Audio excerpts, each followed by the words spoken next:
Hello, everyone. Hey. We're back. Nice. It's been a while. Print and a Man Council. It's been gone for a while, but we're all back home from all the various trips. June has just come back from Printify, Vid Summit. We've done Vid Summit.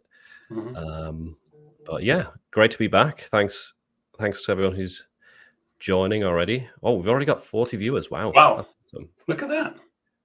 And we're trying something new today as well. Jay is streaming this as well. We're going to start streaming on multiple channels. So if you don't like me, you can watch it from Juna's channel next time, or from Jay's, whoever's same content. It's just yeah. You're supporting someone else. Adam, nice. First of all, let's see where everyone's watching from. Oh yeah. Let us know where you're from.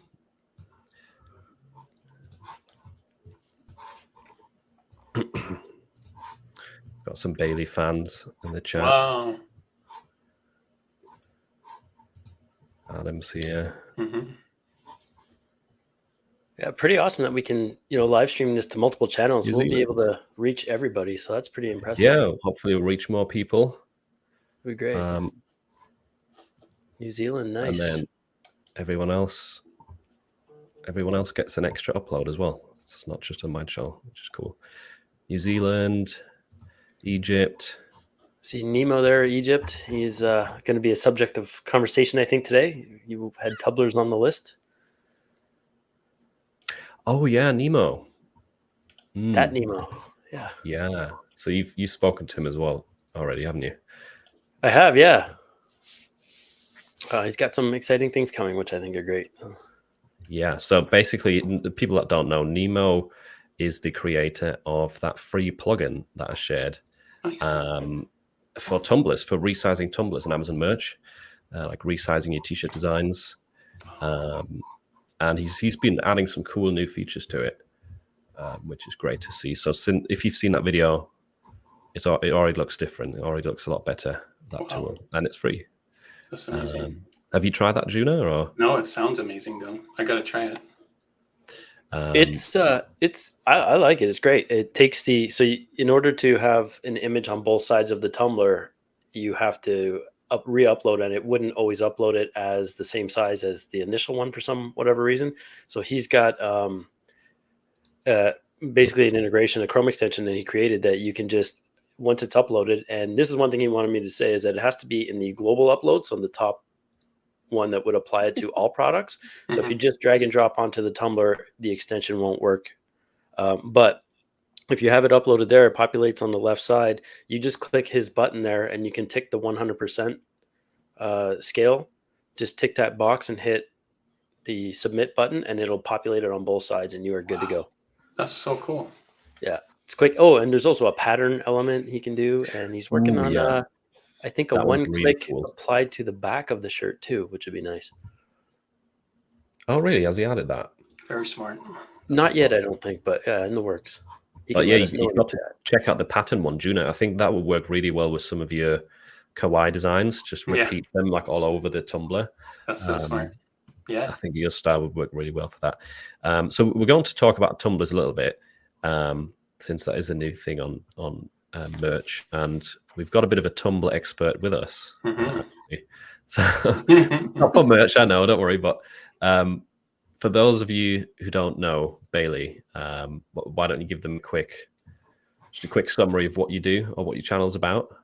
Yeah, so I've been on Etsy for probably close to 7 years now in some capacity or the other. Started out handmade and then moved to print on demand for a good 2, almost 3 years probably, and then switched over to digital in 2022 and have just been digital, and then started the channel just 1 year ago, barely a year ago. So now just teach the digital designs mainly for specific crafting, like sublimation tumblers, t-shirt designs, though I actually have a lot of POD buyers who buy my designs, and I don't know where they sell them, but they buy them. Okay. That's awesome. That's so cool. What sort of thing sells best for you on tumblers? Is it like patterns? Is it individual designs, like text? So the best ones that have always sold well are ones that are personalizable, like the Yeah. floral designs where they can put their name, and those are mainly being used for like wedding designs, bridesmaids, bachelorette parties, things like that. Next would probably be your Christian tumblers, Bible verses, and but also we've really seen a big uptick in like need for men's designs because it's been seriously lacking for the past 2 years. Like tumblers were very female dominated as far as the designs go. So those are really like, and there's just so much opportunity for men's designs because nobody's ever really focused on them much. And then of course, like your typical funny sayings that you guys put on shirts and things like that, those work really, really well for tumblers. And from what I've seen on my shop, it's always like the more sarcastic and the more, humorous they get, the Crass. better they sell. Taking notes over here. This is awesome. Yeah, exactly. Everyone who's looking to sell digital downloads or who is selling digital downloads, take notes, because that's what Bailey's channel focuses on. Yeah, Gina? I had a question on the tumbler. So Bailey, on your tumblers that you sell on Etsy, I know Amazon can't wrap all the way around to the edge. Does yours? Can you do a full pattern on your tumblers? Yeah, we sell them. Well, we sell them 3 ways actually. So seamless is what you mean by like the seamless. pattern matches completely and it's the whole Exactly. design. Otherwise, people do make them where it does not match up and line up at all, and people still buy those. I personally don't make them because I'm too much of a that's a perfectionist thing. Like I couldn't handle that. Yeah. And so, and then the other way that they design them is just like do a main big central image, and then it's just transparent. So then that way you're not worrying about that seam or cutting off or anything on the top or the bottom. Yeah, that's pretty much what we do on Amazon. We kind of have to do that because there is no seamless pattern on the Amazon versions. Now the Printify ones, because we made several of those and I put them on the channel too. Those will go top to bottom all the way around. That's cool. But it's a Awesome. different type of printing. So you just design a little bit differently. Very cool. So what I'm wondering is, has anyone sold tumblers yet? I haven't seen any. I You've not uploaded sold my them yet? first ones today. Oh, nice. Really? And you sold one? No. Not yet. Right. Not yet. It's Okay. been like an hour and a half, and 2 out of 4 are still in processing. Have you uploaded some yet, Gina? Or? Yeah, I probably uploaded about 100 or so. Not Okay. not everything.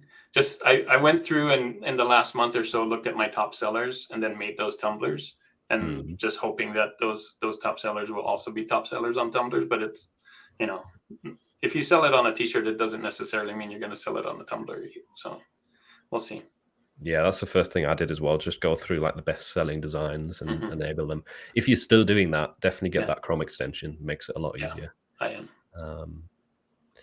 And let us know in the chat if you've had any sales yet, because there's been. Oh, here we go. Sold 2 tumblers last night. Ooh, wow. I have seen in the server some people Nice. starting to share Tumblr sales. It works. If you've been uploading loads and you still haven't had a sale, hang tight. I think a lot of it is like still indexing anyway. It's only been like a week, hasn't it? Really? Yeah. Has anybody put ads on Tumblr? You can put ads on Tumblrs too, can't you? Yeah, I've put ads on a few. I think I've had like 2 sales from ads. Nice. Oh, so you also got some sales from Tumblr? Yeah, but I also went like all in from day one. I've got thousands up already. That's how you do it. That's how you do it, man. A lot of it is scalable designs, to be fair. But anyone who has been uploading and not had sales, like how often do you upload a t-shirt and you get a sale in the first week? It's very rare. So sold 5 yesterday. Look at that. Wow. That's awesome. That is awesome. Fairly new on Etsy. Okay, so have you sold them on Etsy or on Amazon? Yeah, good question. But yeah, anyone who's already got Tumblr designs, good for you guys. That's awesome. Try and put them on Amazon. Good opportunity now. By the way, I think most of my Tumblr sales have been Halloween stuff so far. So if you've got Halloween designs, try those. Take some more notes here.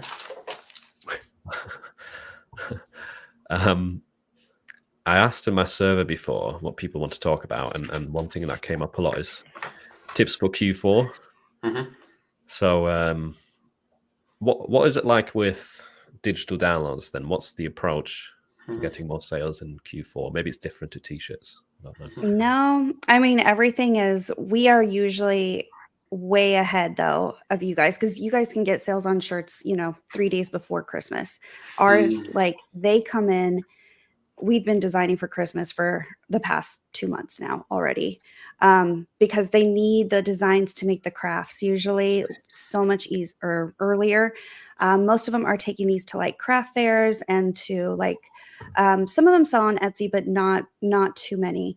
They're like local sellers, or they have their own Shopify site or something like that. So they are really, really ahead of the game. Like, we start doing Halloween early June. But then for Q4, as far as what's selling, everything is selling, because everybody needs a different type of tumbler wrap to make for the present or whatever they're going to sell. Or, if they are just a crafter, then they are just, making them as gifts. And so many of them make t-shirts too. So that's why we sell a lot of just individual PNG designs and things like that. But it's just not like one particular niche. It is everything. I mean, it was weird. This morning there were like 4 St. Patrick's Day designs that sold. And I was just like, That's okay, awesome. I mean, fine. Random. Yeah, everything's evergreen because it can Yes. sell whenever. Yes. Yeah. All right. I see there's some questions coming in. I've saved a few for the Q&A bit. Okay. So talk about some other stuff first, and then we'll do a Q&A, and then we'll do shop reviews again as well. That's been quite fun. Nice. So we'll drop a link in the chat again to a document where you can essentially share your store link. It could be an Etsy store, it could be TeePublic, Redbubble. Amazon is a bit difficult, I guess, but if you wanted to share a brand name on Amazon to get feedback on your designs or your listings, you can put them in there, and then we'll go through a few later on. Here we go. I enjoyed your bit. Oh, nice. Thanks, Carla. That's actually one of the other topics I wanted to talk about briefly, because June has just been there. How was the Printify event? That is amazing. I hope all of you get a chance to do it. I know Jay has already, but Printify treats everybody so nice. Their crew, casting crew, and everything is just top notch. This is only their second year, and it's run like they've been doing it for years and years. But they're awesome. They're super nice, super How many helpful. How many of you were there, like creators? Yeah, you can go to the page, the Amplify page. I think there were 9 of us. Let's see, 4, 5, 9 or 10 of us creators. Yeah, and then they had other people there for that were presenting, but 9 or 10 of us print on demand YouTubers, I guess is. Okay. So you got to meet Shimmy, right? Yeah. Chris, those Chris two have been on Heckman. the live stream. Yeah. I saw quite a few girls as well on pictures. Cassie was there. Yeah. Cassie, yeah.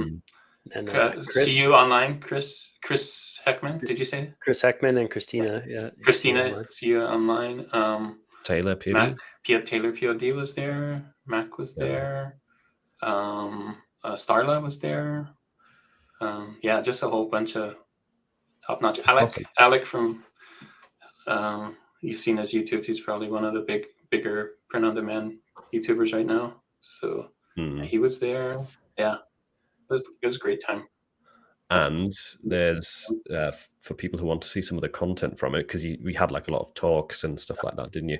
Yeah. I think it's all on the Printify YouTube. Yeah, right? so it's one big stream right now. I'm sure they're going to cut it up, but just because they just did it right now, it's probably like there were 2 stages. It's a 6-hour stream of just session after session after session, and in between sessions, there's like a 10-minute break or something, 5-minute break, so that they get set up for the next session. And there was like a roving camera with Christina and another guy, Martin, going around and going into the green room. So when you weren't doing the session, you were in the green room eating food, talking to people, and all of that stuff. And so they got a little glimpse of that and other things. So it was fun. Yeah.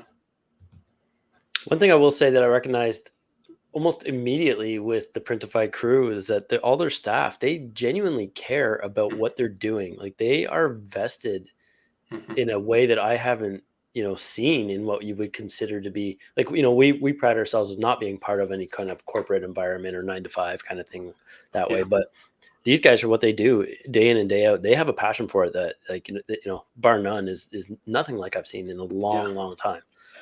And it was a really cool place, right? Their headquarters. Yeah, we got to go to their headquarters too. Their office is right there near the market, near Latvia, the marketplace.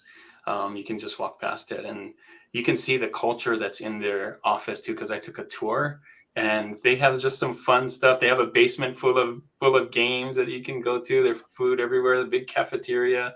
The workspaces, like they're all together and can talk together. They even have like a place where you can relax, and they have these. I've never seen this before, but they have rooms that are like sealed shut, like soundproof rooms. So you can make a call or do something in there if you needed it to, or if you needed to scream, you could do that too, and no one would hear you. So it's a fun culture too. So I can see why people would want to work there and how they're happy being there, and just all around really cool environment. So, what sort of stuff did you talk about? In my sessions, I talked about mock-ups, what kind of mock-ups you should use for your stores, and other one was AI versus graphic design. I took the AI side since I've been using AI. I don't know. I think the jury's still out. Okay. But and then what was the other one? There was a third one. Oh, we got to use Sticker Whiz. Yeah, no, we didn't show us using it. We were okay. He was Talish was the person asking us questions, and he was asking a question, and then we would have to answer, can AI do that, or graphic design better for that, and that kind of stuff. So there were different things like that. That sounds fun. And then all the last one that I talked about was all the different integrations, because Printify has different ways that you can use their stuff through Etsy or Shopify or Wix or TikTok Shop, or like there's so many. So we kind of went through all of the different ways, and like how should you pick one? Should you pick a marketplace, or should you pick a standalone, or should you sell on TikTok Shop and all of that? So amazing. They have over 10 different integrations that you could use their stuff. It's so crazy, and adding more and more every time. So and the TikTok thing is really new, isn't it, as well? It's pretty new, this year. And Amazon's new this year too. So of course we have to talk about those. Yeah. And for the Etsy sellers, they just integrated eRank as well, officially inside. Yeah. Starla was there to talk about eRank. I didn't realize she's a manager for eRank too. So yeah, pretty cool. Damn, that does sound fun. Good time. Hope they do it again next year. It's pretty cool. I wasn't invited. That's why I wasn't there. Next time. I think they could try to switch it up, because only 2 or 3 people were there from last year. They invited all new people. So. Yeah, and then Christina was in a different capacity, right? She was almost like a co-host. She was like a co-host. Yeah, she was the roving co-host that went through like I don't know how she did it, because she had her own speaking time, but she also had in between the 2 times, she had to go and rove around and talk with Martin with the mic and kind of ad-lib everything. So, and it was cool to see Mac there from Money with Mac, Michaela again. Also there in a different capacity. Well, she's also done different things for them too now, like an actress on one of their ads and stuff. Pretty cool to see, right? Like people kind of doing different things. Yeah.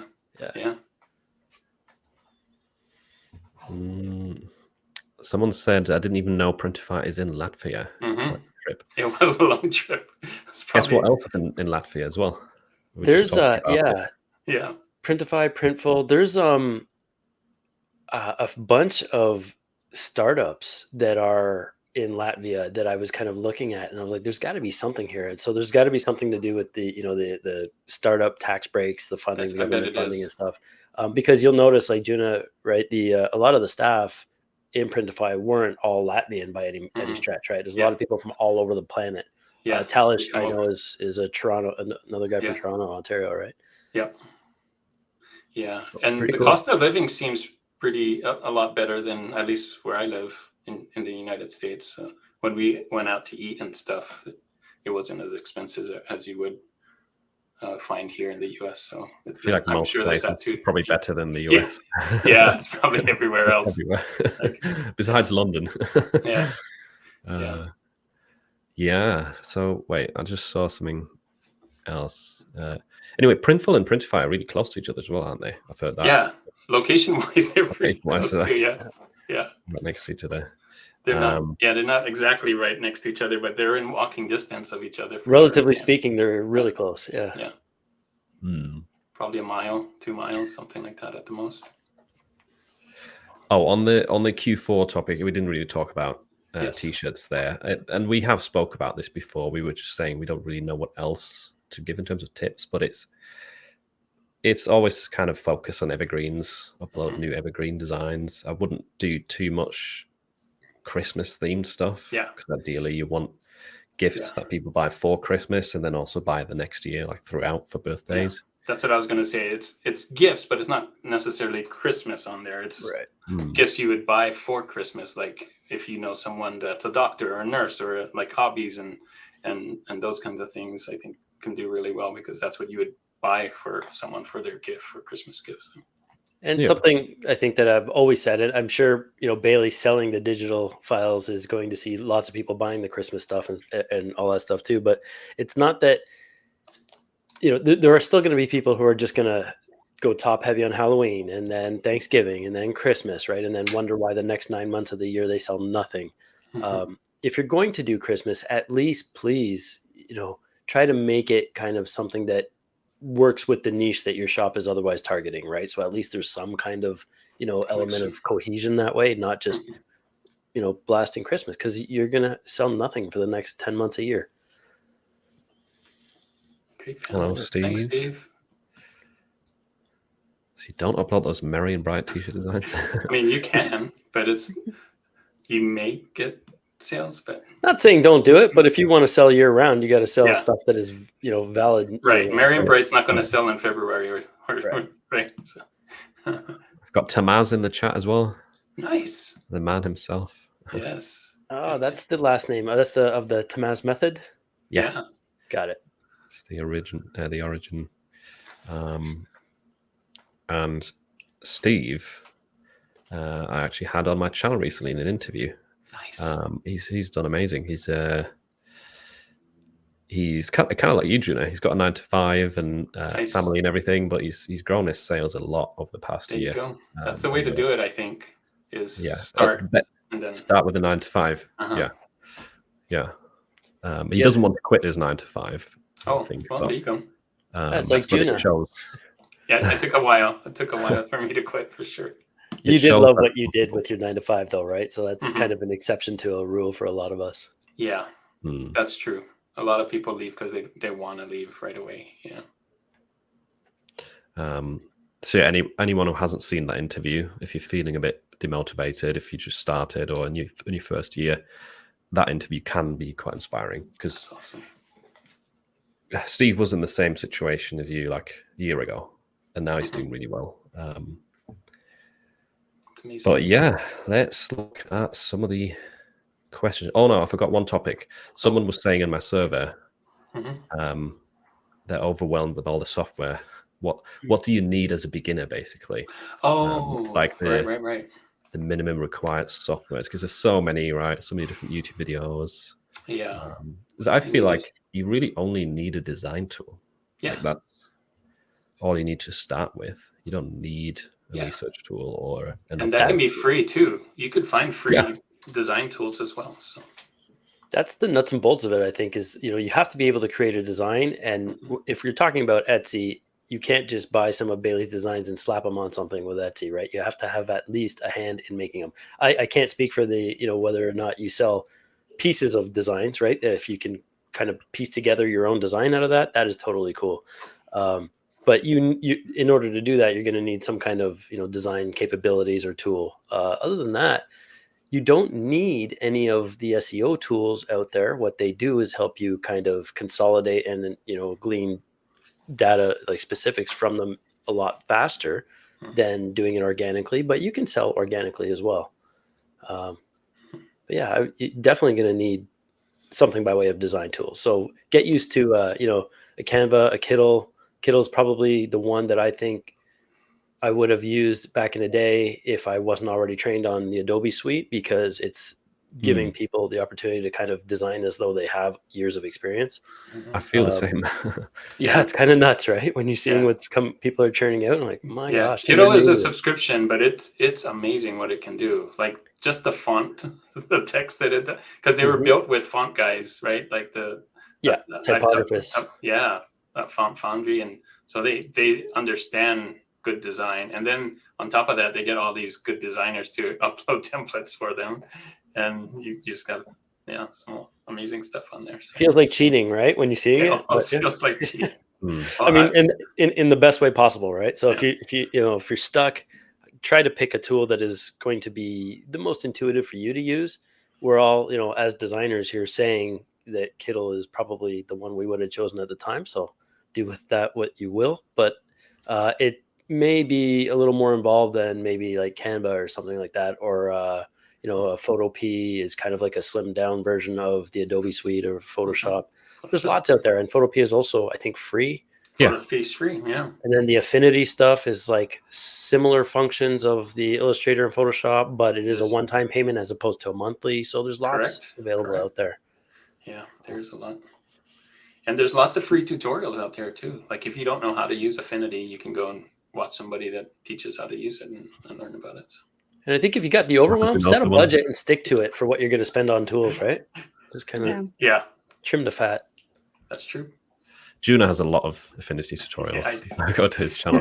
Have you got any Photopea ones? I've got like 2 or 3, I think. I got like 2 or 3, yeah. I don't have a full. I should do a full one. A lot of people ask me, can you do a full tutorial for this? I'm like, yeah, it's on the list, but which one do I do first? Is there any other good free ones? I know there's like free AI tools. Inkscape's free. It's like the free Illustrator. I haven't used it. I've used it once on a video, but I don't use it regularly. Canva free, of course. I think can you use that commercially? Yeah, I hear both sides. Like I think you can. Is what I last heard, but I think you can if you don't use any of the stuff. I mean, you could throw your own AI things in there, but then if you kept it free, you couldn't download anything correctly. Yeah, it is free, but you can't do the background remover for free. So you then would have to go and kind of remove the background and all of that stuff. So, and you can't just take a design like a graphic and just use that. You kind of have to. Their thing is you have to kind of put things together in a design. So you'd have to use 2 or 3 different things to make a different overall design. That's not something that's already out there. So. Whereas Kittle, you could technically use as is. It's not recommended, but it's not recommended. You don't really have to make changes. But it's an important distinction, I think, between the two. What about like Tumblr designs? What are like the go-to design tools for that? Ooh.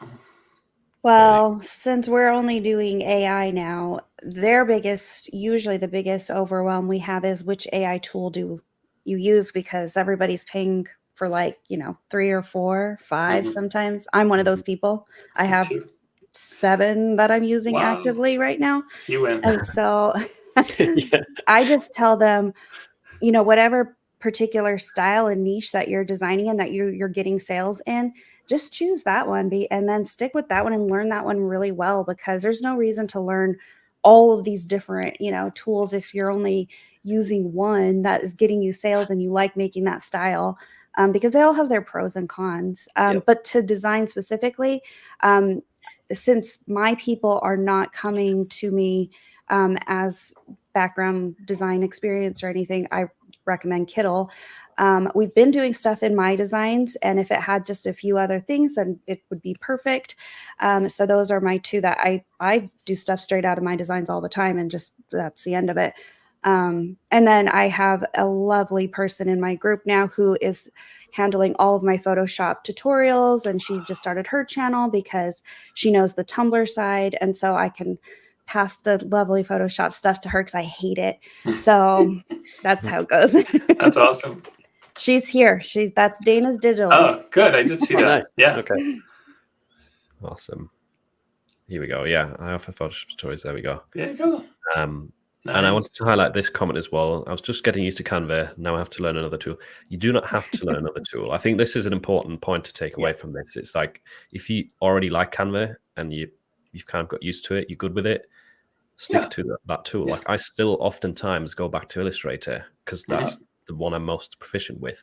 I might use AI graphics in combination with Illustrator, but it's not like you have to learn all these tools that you see on YouTube. If it's working, it's working, right? Like I would only switch if it's not working, but if it's working, then why?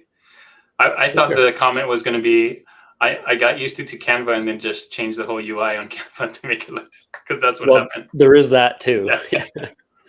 Really, have they just completely overhauled it? Or? Yeah, it still works pretty much the same, but it looks a lot different. It's a lot more white, and some of the tools have moved and all of this stuff. But yeah. But just to reiterate, like what Bailey had just said too, is like paying for X amount of AI subscriptions, but you find yourself using one or two for the most part, right? You don't have to have all of the things, like especially in Q4. Just stick with what you know for now. Put the blinders on and go to work.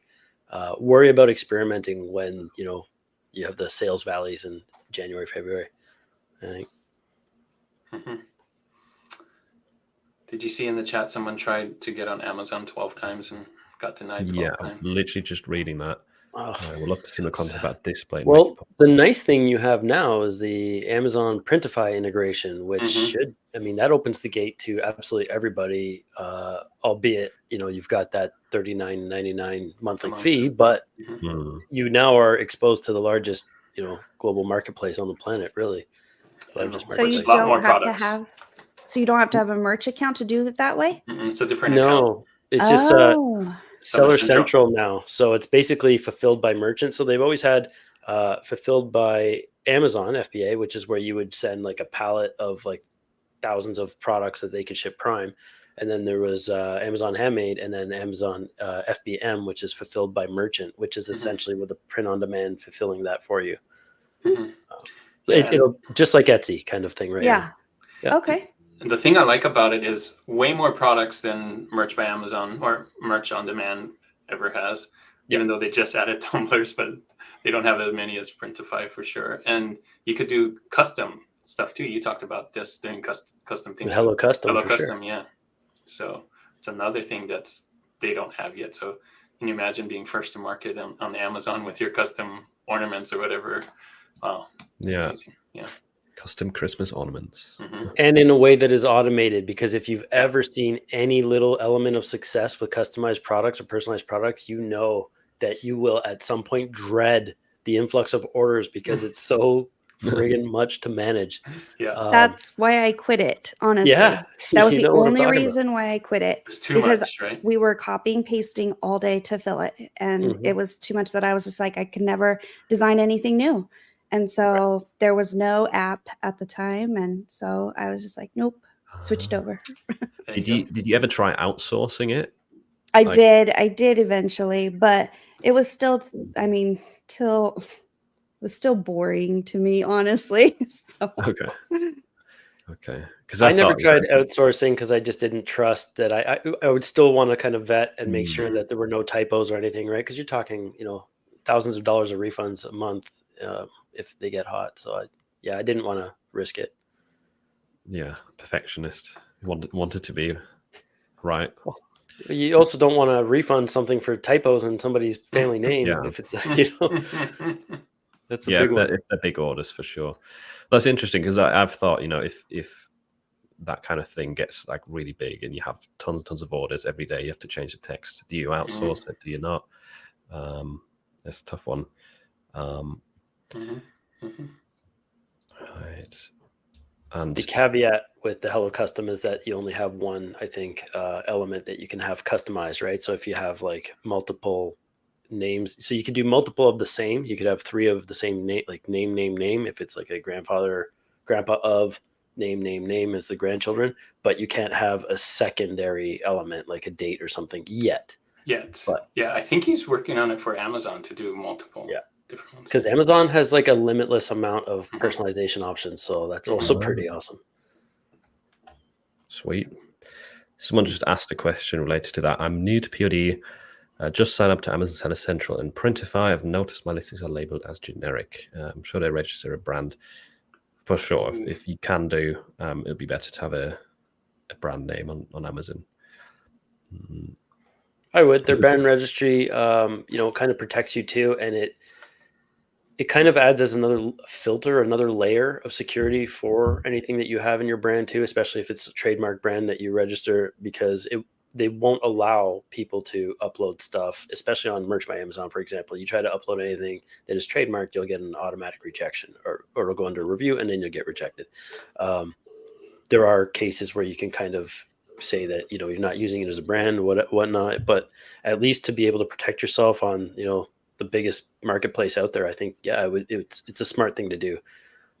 You can, contrary to popular belief, you can absolutely build a brand on a marketplace, I believe. Yeah, I would. That's a good call. Someone was saying here, ideogram works best for me. Interestingly enough, Flux totally sucks for me. And that's a good example again to show like it's whatever you like best. Because in some cases, I like Flux better than ideogram. Yeah. In some cases, they both do text pretty well, right? Yeah. Just the style of the graphics is quite different, I would say. Yeah. I was trying some text on ChatGPT today with StickerWiz, and I was not getting it. I had to keep trying, like, come on, I thought we passed this where we can do text now. But I'll give Kittle a shout out on the AI tip. I was doing a video that should be dropping tomorrow, the next day, but they have a new sets element now. So you can have like 4 images created, 4 generations in the same kind of style. So know how if you had a really cool dog and now you wanted a cat to look the same, trying to replicate that style with the next one generation isn't going to work, right? This put all 4. I did a Santa Claus, a Mrs. Claus, a reindeer, and something else I forget. But it did them all, and it looked like they were created by the same artist, which is really cool. That is awesome. Yeah. But then what I was going to say was the text thing. So I asked for like a Christmas themed background to do one of the, the wraps on the glass, the sipper cups there. And it actually spit out one that said Merry Christmas on it. And everything was done perfectly and it looked really good. So surprised. I didn't know that it would spit out text, but another tick box for Kittle getting better at an exponential rate, I think too. Yeah. Everybody's keeps getting better. They do. Yeah, it's crazy. What's your favorite, Bailey, out of all the 50 subscriptions you have? Testing them all out. My designs right now, because they're all 3 in there that I use. So Dolly's in there, Ideogram, and Flux is in there. It just makes my life easy just to do it all in one, because that's what the group is for. And so I did have them all separate, like Ideogram separate and Dolly separate, and Kittle will always be separate. But and then I still have to go back to Midjourney every day, and I hate it because I want to be away from it, but sometimes I can't get that result in, and I've tried to get it in the other ones, and there's just something about it. So yeah, those are the 4 I'm in the most. And My Designs actually has quite a new feature now, or quite a unique feature, which I don't think anyone else has got yet, where you can literally generate like 10, 20, 30 prompts at once. Have you tried that yet? Yes. No. That's awesome. All at once. Yeah. That, I mean, and then using the My Designs GPT, I don't know if this is what you're talking about, to like change the prompt and then go in there and do it all at once. I was just like, oh, wow. Now that probably really is my favorite now. I mean, there's no getting around that. I mean, Midjourney can kind of do stuff like that, but all at once. It's kind of like that Kittle sets feature. I've just tested it. Yeah, that's what I was talking about. You can have the different prompts in the same style. But My Designs kind of has it on steroids. I think you limit it to 6 with Kittle. My Designs, you could give it a base prompt and tell it, use this prompt, but scale it out to like 30 different topics. Wow. That's cool. And it retains the same style, but it changes the topic accordingly and makes all the graphics look different. And you can generate them all at the same time. It's like if you want to be fast with either Flux, Ideogram, or DALL-E 3, that is the most efficient way. But what parallel about I prompts wanted that to have do stuff on it for all three? I wanted to do it for Dolly, Flux, and Yeah. Ideogram, all of them. Then I would be done with my work for the day in like 5 minutes because So I'd what have you're them saying all. is you're really impatient. Yes. That'll be an Um, upgrade very soon, probably, the way things are going. I don't doubt that there will be some overarching kind of app that'll allow you to leverage all of the design AIs in time. I don't think we're far away from that. It's just a matter of the proprietary rights, right? Right.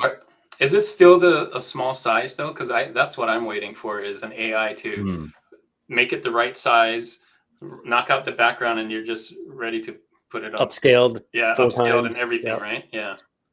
So Yeah, it's still all like 1,000 pixels, isn't it? Which is annoying. And yeah, I see a lot of comments as well, people saying, when will it finally have transparent backgrounds? right. Yeah, That would be we need awesome. it to upscale or vectorize and have Yeah. a transparent background and just be a PNG ready to go on products, and that's the next level. I just saw a few My Designs comments here. I was concerned about My Designs because they're a fulfillment company. I don't want to go through the trouble of testing them. You don't need to use them for fulfillment necessarily. nice. Like, they have a ton of different features. You can Or just you can use it the AI stuff without even having a subscription. Like, you don't need to be Really? subscribed. You just need to get credits, right? That's still a thing. Right. But You still it's like got a pay-as-you-go thing. But yeah, you don't need to use their products. You could even list stuff through My Designs and still have it fulfilled with Printify if you wanted to. It's all possible. Have you used Playground AI? I actually tested it for the first time a few days ago, and it's pretty good. You can use it for free for like, I don't know, like a 30 or 50 prompts a day, something like that. Did you make a video for it yet? Yeah. Okay. You taking notes too, eh? Taking notes. Watch You want to Phillips. be first? Yeah. Yeah, I've recorded one, but it's not going to go live for 2 weeks. So if you want to I got 2 weeks. get it out Okay. first. Yeah, Got 2 weeks. No, I'm joking, Philip. And the parallel prompts thing, I've got a video for that tomorrow. Wow. That's it. You're busy. That is an interesting topic for anyone who uses My Designs or who just wants to be faster. Right, let's look at some of the questions I saved earlier. Right, bit of shift of topics. Is it still worth to start merch on demand in 2024? Is it too saturated? Here we go, the age-old question. Yeah. I think people always ask this because it sounds like they want the money right now. They want to make sure that they make money in 2024. I think what you showed me is someone just started like 2 years ago and they ramped up really fast. And I think it takes years to ramp up. And people who want to start right now, yes, you can start right now, but don't expect big gains until 2-3 years from now, right? And then 2 to 3 years from now, when you're making lots of money, people are going to ask you, is it okay to start merch on demand right now? Right. So this is a repeating question and pattern that was already around when I started in 2018, 2019. It's still the same. The guy that Juno was referring to, he's in my Discord server. I just interviewed him. Amazon merch seller since 2020. He basically got no sales in his first 2 years. And then 2022, it blew up. He's like really high tier seller now, getting more sales than me and Juna as a little heads up. So that just shows, that's one example of many, right? The interview I was referring to before with Steve. Steve started in 2022, I think, where again, most people would have said it's too saturated. Yet with a 9-to-5 and a family, he still managed to now generate a decent passive income stream. So is it tougher? Yeah, I would say it's tougher than it was like 5 years ago. But is it impossible? No, for sure not. Is it tougher? Arguably, I would even say, I wouldn't say absolutely, because it depends on how fast you get proficient with some of the AI tools out there, right? Like they're leveling the playing field almost as fast as the saturation level is there. We didn't have those when we started. That's a good point. No, man, that's what I mean, right? When I hear people afraid it's oversaturated, don't do it, don't sell t-shirts. I'm like, well, everyone's always going to need a t-shirt. And when I hear it's oversaturated, I just hear that you're afraid of competition. Like it's the same people that look for only micro niches without kind of at least zooming out a little bit.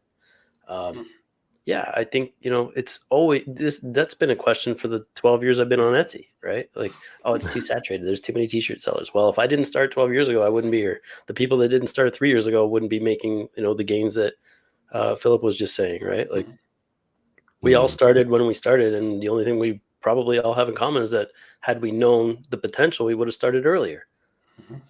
Yeah. And one more thing, there's always new things that are going to come up, new trends and new just pop culture things in general that nobody knows about until it happens. And so everybody has the same shot at getting sales for those, right? If you're on it. So even new evergreen niches. Even things, new evergreen. Things change with time. If you look at the trend graph for pickleball, for example, no one cared about that in like 2021, 2022. 2 years ago, yeah. Before then, even before Rona, no one really played that game. But now it's super popular. I had my first game of pickleball actually in the US. It doesn't really exist here yet in Europe, sadly. But no, it was really fun. I can see where people like it. And I do sell quite a few pickleball shirts. And yeah, like that niche has been established for a couple of years now, but it's an example to show like there's new evergreen niches appearing as well. It's not just trends like politics. Right. And even politics, that's going to change too, right? There's going to be new candidates and new all of that in the future. So there's an example. Bruh, that wasn't popular 5 years ago. Yeah. Exactly. And that kind of gives you a new angle to every single evergreen niche out there. Because how many bra designs have you seen for different niches? Like it works for almost everything. I don't know why, but it's funny. It works. What else? So yeah, loaded question, but it's the same answer, right? It's never too late and always a good time to start.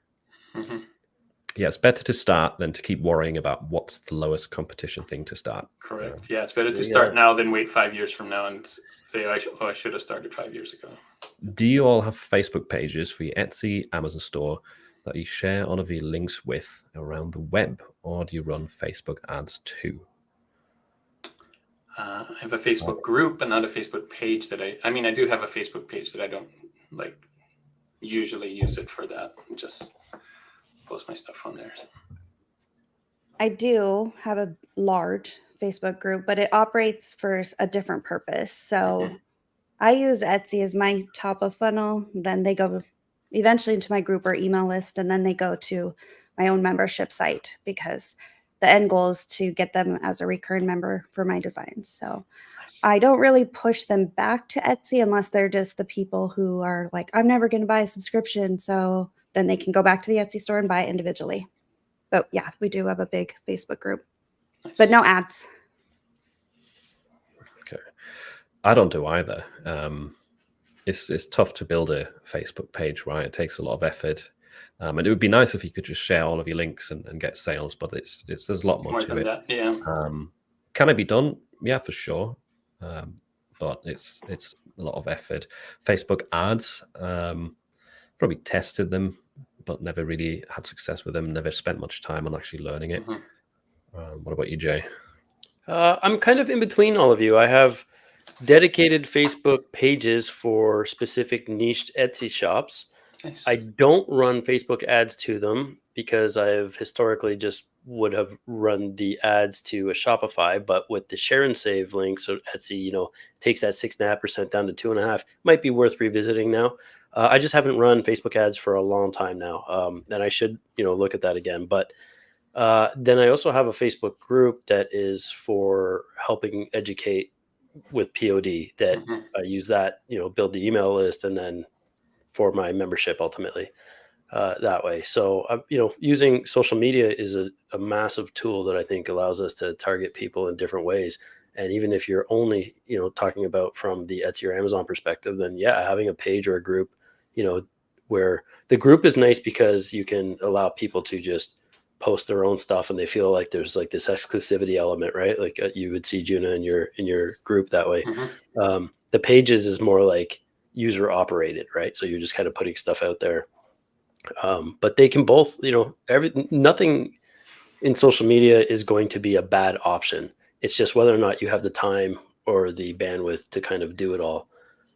Really, like, is your time better spent creating more designs, or is your time better spent marketing the existing? Right, depending on where I guess, to Bailey's point, where in the funnel you're at, or where that potential client is. Yeah.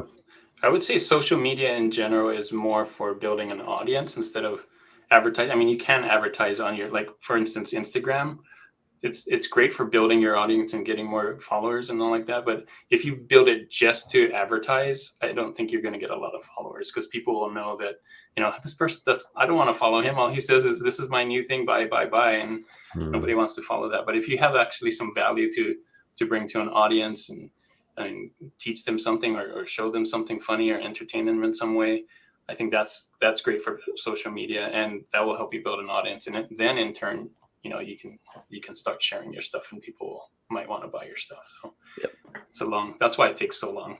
You can't just go on there right away and just buy my stuff. And I'll just say, like, if you're a brand new seller, to that point, to Juno's point about it, taking time. If you're a brand new seller, worry about making quality designs before you worry about building all the marketing channels and the social media channels. I think, be conscious when you're creating stuff. So buy the domain name, create an email address to go with it, so you don't look like you're, at Hotmail or at Gmail. You look somewhat professional when you're ready to, pull a trigger or do something to that effect. But try to, do everything with intention, but focus on creating listings and building out your shop or your store, before. So, because, like, driving traffic to a shop that has maybe 20 designs isn't going to do it unless they're all serious bangers, right? All right, here we've got a question about font size, which is interesting. What is the best size font for a T?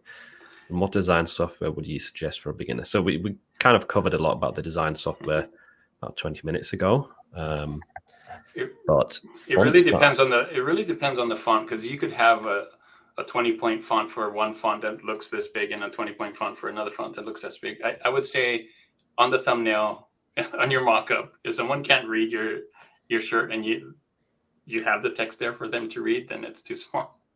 So if it's hard to read, or it's too small to read from the mock-up when you're scrolling through, then your text is probably too small. I never look at the font size. It's just about, is it easy to read? Are the right words highlighted? I guess that's another thing. Like, if you've got differences in size within your quote, if it's a dog design, if it's a specific dog breed, then the name of the breed should probably be the biggest. Stuff like that. Yeah. But you, Jay, you're quite design minded. What would you say? Same thing. I don't look at the point size at all. It's really whatever ultimately fills the space that I want it to look aesthetically pleasing and be obnoxious in the search results ultimately. And to Juna's point, like, any font you use, the point size is kind of moot, because depending on the style of font, you'll see, like, you could have a 20-point font that the letters are a half-inch tall at 300 dpi, and then you could have some that are massive, right? So and it doesn't always take into account glyphs also. So whatever looks as big and bold as you can possibly do, I would argue, on the marketplaces anyway. Ooh, here's an interesting one. Do you think that people who don't use AI can still be successful? Absolutely. For sure. Yeah. I think we're all in unison. I mean, there is a lot of AI tools which make things kind of easier and faster, but they're not a necessity. Like, going back to an earlier point, if you're really proficient in Illustrator, it might be a lot better for you to create designs that way than going through AI and having like little details misspelled or off, and then having to regenerate. I would suggest that if you're not going to use AI and you have zero design skills or at all, at least invest in yourself to, kind of acquire some kind of design skills or ability, right? They'd be transferable to, if you want to end up creating just designs to sell designs or products. But, at least knowing the basics of graphic design, I think, will help immensely. Yeah. I think you're right. I think having that design eye is important. Like, you need to know what looks good and what should sell. You don't necessarily have to be able to do it yourself, but you you definitely need to know what kinds of things look good on a t-shirt, or what kind of things people want to buy when they're looking for a product, that kind of stuff. So Wait, what have we got next? Is the Kamala Harris niche safe? Should be. Again, it depends. I feel like every question is the same, or every answer is the same. It depends. Technically, yeah, you can sell Kamala Harris and Trump designs, and that is actually confirmed by your lawyer, Jay. Yeah. A trademark and copyright lawyer. So selling their names or their likeliness is okay, but there are limitations. For example, you can't just use any photo that you find of, right, because that might be copyrighted. Yeah. From the photographer or the news site or whatever. Yeah. Like the famous Trump photo, Yeah. When he was getting shot at, that is not okay to use in a shirt. Right.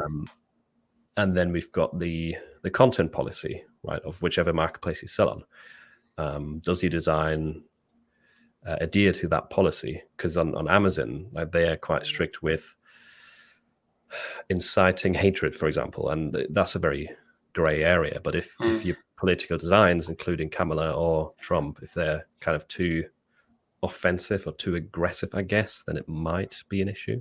But something like cat ladies for Kamala, or like a quote that she said, yeah, probably fine.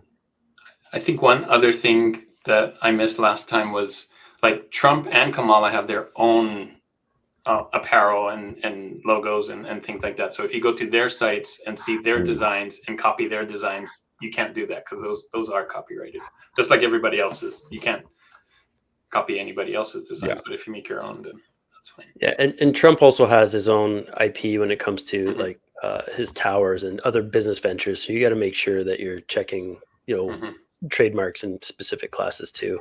Yeah, I'd be very careful. But I mean, they're all historically, they've all been fair game, at least until, as candidates, at least until a POTUS is elected, and then you can only from then forth use the acting POTUS. So right now, even Biden would still be fair game, but with Kamala and Trump being the two in the forefront, those are the only two you're really going to try to target to make money. But once the election's over, you'd only be able to do with whoever's elected. Yeah, but it's a good question, because usually celebrities or like big names are usually like off the, what do you say? They're usually not allowed, right? But with politicians, especially if they're running for president, that seems to be fine.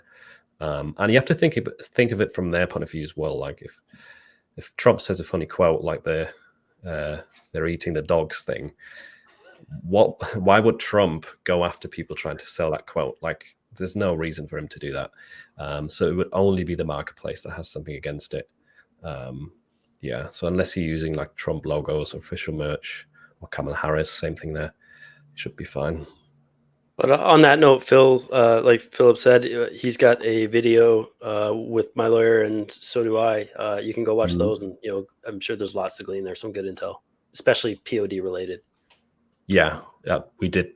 Well, I don't know about your interview, but we did speak about politicians specifically as well. Yeah, that's some good content to watch for sure if you're worried about niches being safe. What products do you run ads on, excluding shirts? Excluding t-shirts. A few tumblers. One thing actually that I forgot to say about the Q4 tips: start some ad campaigns for hoodies, right? Hoodies. Or zippers, because they barely sell throughout summer, but in winter they get quite an uptick in sales. And the ad campaigns, if you think about it, on a hoodie, it's easier to get like a $6-7 royalty per sale. It is. So you can get a lot of clicks before that becomes unprofitable. So that's one worth testing. I'm definitely running some hoodie like lottery campaigns, and then like 1 or 2 manual campaigns just targeting one ASIN, and they're doing good. So what about you guys and girls? I don't run any ads anymore. Used to a lot, but no, I don't put out enough volume with the digital. You have to be keeping up and have a certain amount for them to make sense on that price point. And so we don't anymore, but yeah, we used to a lot. I'm curious, did you have more success with the ads on like individual designs for tumblers, or was it more so like big bundles? So I'm not I just actually shared the differences, pros and cons of being one of those whole shop bundle shops, because there is a way to do that very profitably. I don't, because I don't want them to buy the whole shop and not ever come back when I have, 5,000 designs that they could keep coming back for. I do have several bundles though that are specifically built for like the 50 US states, or like the birth flower months or something like that, that are very niche specific. And those perform very well. What we saw when we used to run ads, and we ran about $200 a day. And what we would notice is someone would come in on an ad for, say, I don't know, something, a grumpy cat or something. And then they would literally go and probably purchase 10 to 15 other related cat things that I had, because they were all so similar in style. And that's what I teach now, that if you are going to run ads, like, just make sure that your shop is filled out with related designs, so that if they come in on one of those ads, because our points are so low, they have to be able to purchase other things. And the people who do that are successful with it. So it works. You just have to have a large shop to be able to do that with digital. That's nice. Okay. Interesting. Did you ever sell digital on Etsy, Jay? Yeah, I have a small digital shop. It was POD designs that I started like 5 or 6 years ago. I think I have maybe 50 or 60, maybe 75 actually items in it. They still sell kind of. It's all evergreen design, so that's a testament to evergreen again. They still continue to sell. This was before the prominence of AI. So looking back, like, those were designed once upon a time. I am going to be using. It just makes no sense not to list some of the stuff that AI turns out, right? And on Etsy, you're allowed to list it. They've said that, like, in the most recent event they had or call they had. So as of a few weeks ago, it's totally fair game. So it makes sense if you're going to generate something and put it on a POD product to sell. I wouldn't sell that in my digital download shop, but I would sell the other 3 or 4 generations or iterations of that same design. Probably. Why not? Right. Nice. It's just a matter of taking the time to do it. What's that, Gina? Do you have to put something on there that this was made by AI or something like that on Etsy? There has to be something, a disclaimer somewhere at bare minimum in the description. In the description. Okay. Yep. Yeah, I was thinking about that too. Which is fine. Most people know, right? Yeah. Most people just don't know how to leverage AI to get the results they want. So it's really cool. It's not a make or break thing. Yeah. Gotta try it. Yeah, especially with the amount of AI options you're using. I do AI all day, every day. So I should probably sell those at some point or something. So yeah, it's worth trying. Have you tried Adobe Firefly in Illustrator? Oh, that's in Illustrator now. I haven't tried it. I haven't either. I remember trying Firefly like a year ago when it came out initially, and it did have some cool features, but I'm sure it's changed a ton since then. I have tried the generative fill in Photoshop a couple of times, like different options of that, and it's pretty cool. That's pretty that cool. one's awesome. Yeah. Use it all the time for thumbnails and stuff like that now. That's how I was doing it for too. It's funny, right? Don't know if it's useful for POD designs, but I'm sure there's probably applications for it. Changed a lot of it, but Firefly, there's too many AI tools, isn't there? There is. Right. How bad am I glitching, guys? I feel like I'm. I don't know. I don't see it. You look fine on our screen.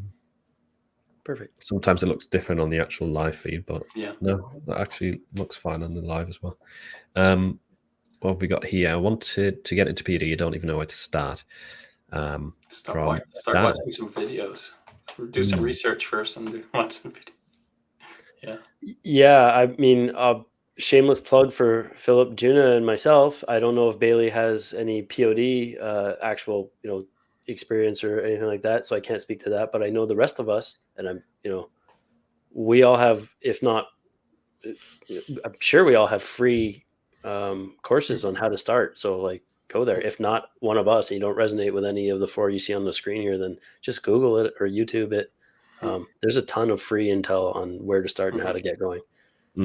Yeah, and I would pick one market, like either at Etsy or Shopify or even Amazon or TeePublic, whatever you want to pick, but don't try and do 10 at the same time. You're going to burn yourself out and stuff. So pick one. Yeah. To piggyback on that, I would say pick 1 or 2 YouTubers at most also, because everybody's, you're going to get kind of this ugly scrapbook I talk about, as opposed to like a beautiful collage when you're trying to pick pieces from everybody else's kind of system. And then pick 1 niche or 2 tops, and then pick 1 product, and then put your nose to the grindstone designing to perfect that one thing before you try to design for a bunch of different things. Like even when it comes down to, probably Bailey can speak to this too, when you're trying to design or create designs for multiple products, you get in this headspace churning out tumblers. It's a completely different prompt potentially for even aspect ratios and different things you got to put in for a different product, right? So to be 100%, focus is clutch. And only choose 1 or 2 tools. Don't choose them all. That too. Yeah. What I would say is try and apply for Amazon merch as soon as possible, because that's one of the tougher ones to get into, and the sooner you apply, the better. And then whilst you're waiting though to get accepted, start on one platform somewhere else. Etsy is one of the other ones that's high potential. Juna taking notes again. Yeah, sorry. I saw somebody say join Bailey's DFY design and SEO group. So I'm like, okay. I don't know. You have, well, if you're doing as much AI as me, you can go in there and be like, my prompts are better. No. I don't think my prompts are better. Mine's really simple. I do the really simple prompts. Worst case, I'm seeing potential collaboration opportunities, right? So yes.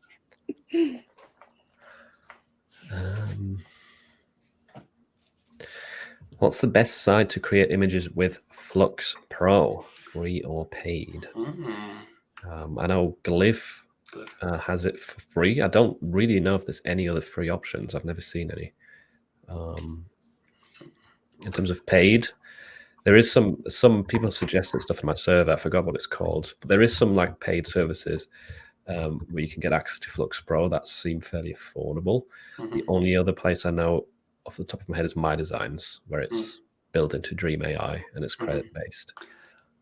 I did a shorts that if you go on Instagram and then go through Meta and do the AI through Meta. So if you already have all of that, I don't know if it's, I think it's free if you have all of that. But it does use Flux Pro, I believe. So I don't know. It's not that intuitive to find it because I had to, and I think it was only on desktop, so I couldn't find it on my phone when I tried looking it on my phone. Okay. Yeah.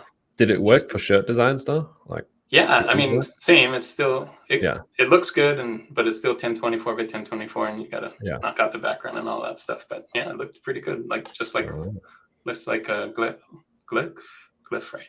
Yeah. Yeah. Did you test it for a while? Like, was there like a limit to it? I didn't see what the limit was. I did a couple. So Instagram backdoor to Flux Pro. Yeah, it's an Instagram backdoor. Trying it. If you've run out of your Glyph daily uses. Yeah, try it out. If anybody else has tried it out, let me know. But I did a little shorts on it, and like, wow, I didn't know this is cool. Ooh, also there's like with Glyph, you can try and apply to the creator pass to get more daily credits. Oh, cool. I'll find the FAQ page for it, because they have like a page that explains how to apply for it. And if you can get that creator pass thingy, you can I think you can do like 200 a day then. Whoa. So I'll put the link to the FAQ thing in there. When people say how many AI stuff they make a day, I'm like, I feel like I'm slacking. I only do like 3 or 4, maybe 10, but 200, that's amazing. I'm like I 3 or think- 4 a week. I'm like 3 or 4 a week, buddy. Don't even sweat it. Yeah, Jay, I thought you were like 3 a month. Three Yeah, a week. that's Oh, probably yeah, more yeah. accurate. 1 to 2 a week tops. Yeah. I think with Glaive and Flux, it's like, you know, when people don't get it right the first time and they regenerate, and then it's like, you know, all the credits are gone and you've only got 1 or 2 designs out of it. That's when people get annoyed. Yeah. Right, but hopefully some of you can, if you want to keep using it for free, can benefit from that. That's awesome. Create a pass thingy. I've got a question for Jay. Ooh. What are the criteria in terms of BSR for you to be confident to enter in with new designs, knowing that they will sell, considering that you only upload a few per month? That's a good question. BSR to me is an indicator of what is currently working. So even if something though has like 1 million BSR, it just means, for those of you who don't know, it's an acronym for bestsellers rank, and it's based on, it's an organic kind of number that is continually, you know, Amazon, moving, right? Amazon. Yeah, on Amazon. Sorry. And just because a design has a 1 million BSR, which would mean, you know, the lower number the better, means it's selling, you know, it's where you're ranked. So if you have like a BSR of 1,000, you're in the top 1,000 products for that category. So you're selling a significant amount. If you're in 1 million, you know, it has sold, so there's a sales record there, but you're just not selling a lot. But just because it's got 1 million doesn't mean it wasn't an awesome idea or a brilliant idea. It just may not have been executed properly. It may have just be a shit poopy design. That was a close one. I just teared myself down there. Yeah, it may just be a not so great design. Yeah, so it doesn't mean that it wasn't a brilliant idea. You know, just the execution could be the biggest miss, the biggest single miss. And we see, conversely, some amazing designs on Etsy, but the mock-up might not be what is delivering, right? It's the whole package that has to you know, kind of resonate. Do I stay away for, like, if something's got 1,000 BSR, I'll go after it. If something's got 1 million BSR, but I think I can do an amazing job at it, I'll go after it. I don't shy away from competition. Like, my top 3 niches I've said to you guys before are like tacos, cats, and birthdays, right? Like I go big. There's room for everybody to play. There's money for everyone to make. And you know, it's not about, for me, you know, and that's why my channel is called Jay's Way and not the only way again. But for me, it's, doesn't matter how big or how much competition is there. I look at competition as opportunity. If there's a number of, you know, listings in a certain niche, that means there's demand is validated. It means people want it and people are buying it and people are paying for it, right? So why wouldn't you want to try to at least get a piece of that? Micro niching to me, just potentially, sometimes I think people focus way too much on the, you know, the smaller niches with the lower competition number, and then they forget about the demand aspect. So sometimes there's just not enough demand there. I go big or go home for me, man. Testament, right? I mean, only in tier 8,000, I got 1,600 listings, and you still make 6 figures in royalties. Yeah, that's awesome. That's a really good ratio. Yeah, demand definitely has to be there if you're going after smaller niches. I think that there's definitely a point to falling into the trap of only looking at competition, not demand. But I get it. Like, I think the benefit to the lower competition niches is easier to get organic sales. So anyone who's in the lower tiers who doesn't have access to ads, or who doesn't want to spend a lot on ads, it is tougher in those big niches with a lot of search results. It can work for sure, but not everyone's a gifted designer who can create 3 things a month and then they sell really well. So I think there's pros and cons to both for sure. Yeah. I would absolutely make sure you verify that there's demand at least, though. That's all, right? Ultimately, no, definitely. You know, there is a lot of like low competition niches where there's like no demand at all, and those you should definitely ignore or discard. It's tough to find the ones that have decent demand and low competition. But if you have access to ads, definitely try and move into some of the higher competition ones as well. Try the Tamaz method. He was here earlier. Yeah. In the chat. That's a good way to do it. That is a good point. I've got 4 that I tried with his. 2 have completely tanked, and 2 are starting to do well. I'm on the 2 that I turned off after 30 days. The next 2 were coming up in about 2 weeks to the 60-day mark, and they have translated into some good sales. And we all know that, like, you know, when you're running ads on something, it's not just about breaking even on the ad. You can take a loss there because you're also gaining the organic momentum from that sales and, you know, potentially to your brand or your shop, right? Yeah, I'm Go home. I'm See, running Tomas is in the same boat that way, right? He goes broad with his one single keyword. Yeah. That's his mantra. Yeah. Also, anyone who knows the Tomas method, try it with, if you've got any Halloween designs that have sold before, or that maybe sold well last year, try it with those. Like Juno, you've got tons, haven't you? I think that you sell for Halloween. Try the Tomas method. I've started running a Tomas campaign for one of my Halloween bestsellers, and it's selling a lot already. I got to do it. Hopefully, it's not too late. It's worth trying. It's not very profitable yet because it's priced low at the moment to get the BSR back down. Yeah. But a week from now, probably change that. But yeah, let's see. What else have we got in terms of questions? Do you think that somehow POD is taking over your life? When you're in the industry, opposed to a 9-to-5, would you leave and you don't think about anymore? I don't really get the last part of that question, but that's a good question. And for me, absolutely. Like, you know, it's not just what we do now. It's not just designing and listing on Etsy anymore. It's Amazon merch. It's Amazon Printify integration. It's talking about it. It's educating people. It's having memberships. It's coaching. It's doing all the things that we do for free, in addition to other avenues that we use as revenue streams. Right? It's absolutely taken over my entire life.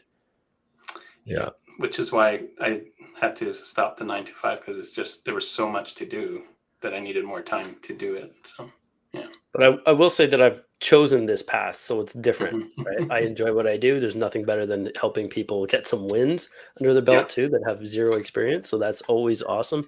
And if you've never, you know, something we get asked a lot, right? To people that YouTube and coach and stuff, like, well, if you're doing so good at print on demand, then how do you have time to do this and that or whatever? It's like, we make the time, but we also I think, genuinely helping people achieve more or get more out of life on their own terms. And part of that is being able to do it remotely, you know, at home, in between, you know, what Carla would say is like working in the margins, like when you have time available to you, making the most of that time and doing it in a way that you can potentially get some financial goals or wins. And then hopefully you can get your, you know, 1 foot out of that 9-to-5 that has that grip on you if you're not happy there. I think it's safe to say the four of us here just want to see as many people win as possible. I know I do. Absolutely. Yeah, that's what that's one of the most fun aspects, is if you see someone do well who you've kind of been helping for a while, or you've seen in your comments for a long time, and they say like now they're getting a lot of sales, that's amazing. And if they feel like you've helped them on that journey, like I'm sure most people watch loads of different YouTubers, and it's a combination of knowledge and tips. But if you've been a part of that, that's fun. That's really motivating to do more content as well. It's so fulfilling in a way that I didn't know was even a thing, right? So. Yeah.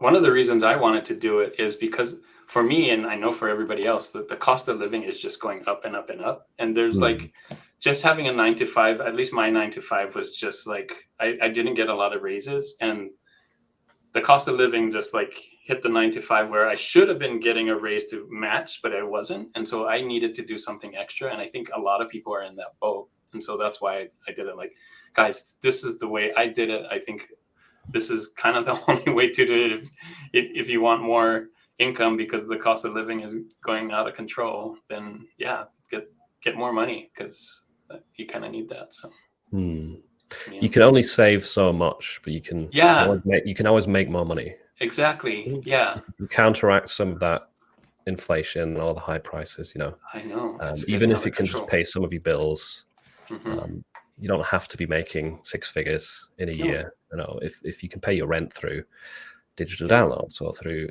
Amazon Merch on Demand, that's already. But just waiting for raises at your 9-to-5 at least wasn't working for me. So, like, you can make more than the 7 or 8% inflation rate that is going up every year, right? If you're not getting a raise at that pace, you're effectively taking a pay cut every single year. Yeah. So don't think of it and try to make 6 extra figures. Try to just beat that, that inflation level. Exactly.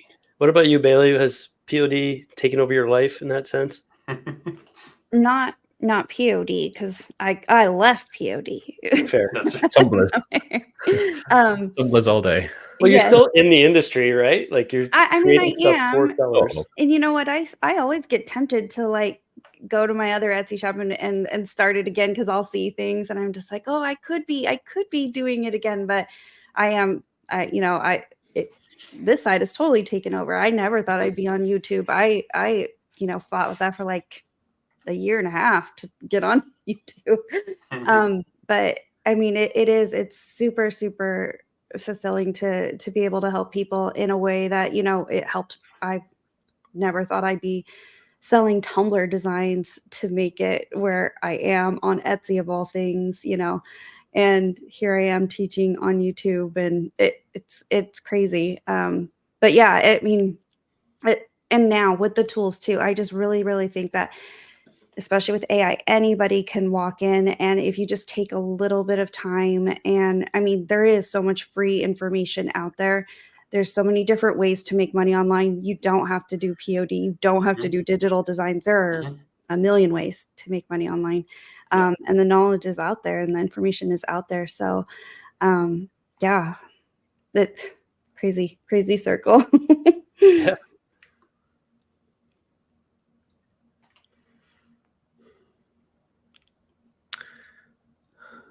Was there a wish of yours that you were able to fulfill with the help of the POD business? I love these Can you kinds give of an example? questions.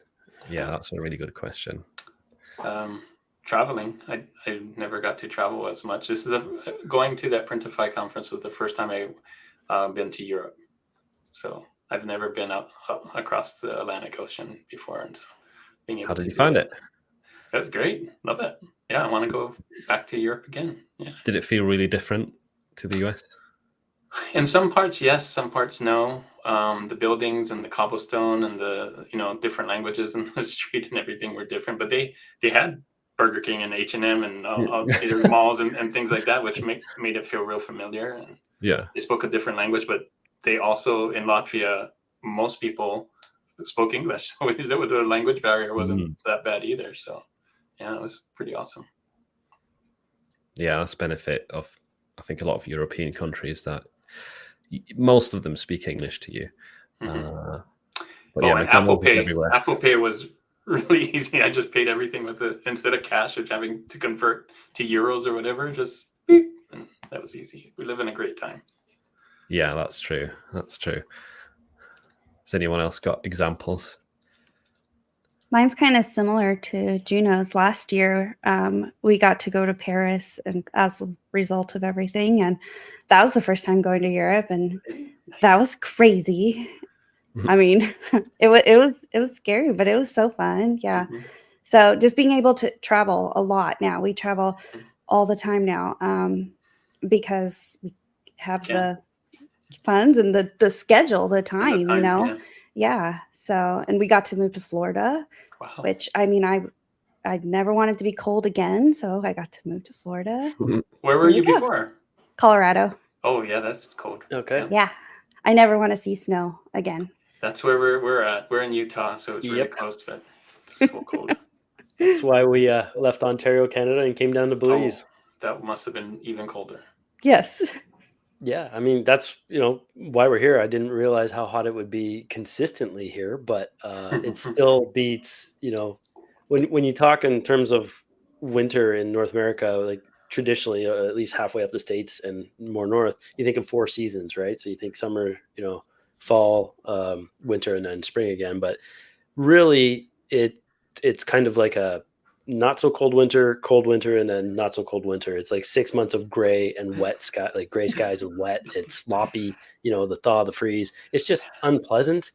And yeah, we were just so over it. But yeah, for me too, it's the travel, man. Like to be able to go somewhere and not have to submit a request for 2 or 3 weeks off to a boss who I'm perpetually filling their pockets, to not have to answer to anybody, to be able to take the breaks when I want, bring my wife and our dog in this case, but like our first big one was 30 days in Costa Rica. And I'm like, this is crazy. We're opening my laptop. We're bulk processing Etsy orders on our own shops from like, I don't know, 6 to 7. We're having a coffee. From 7 to 9, we're processing orders.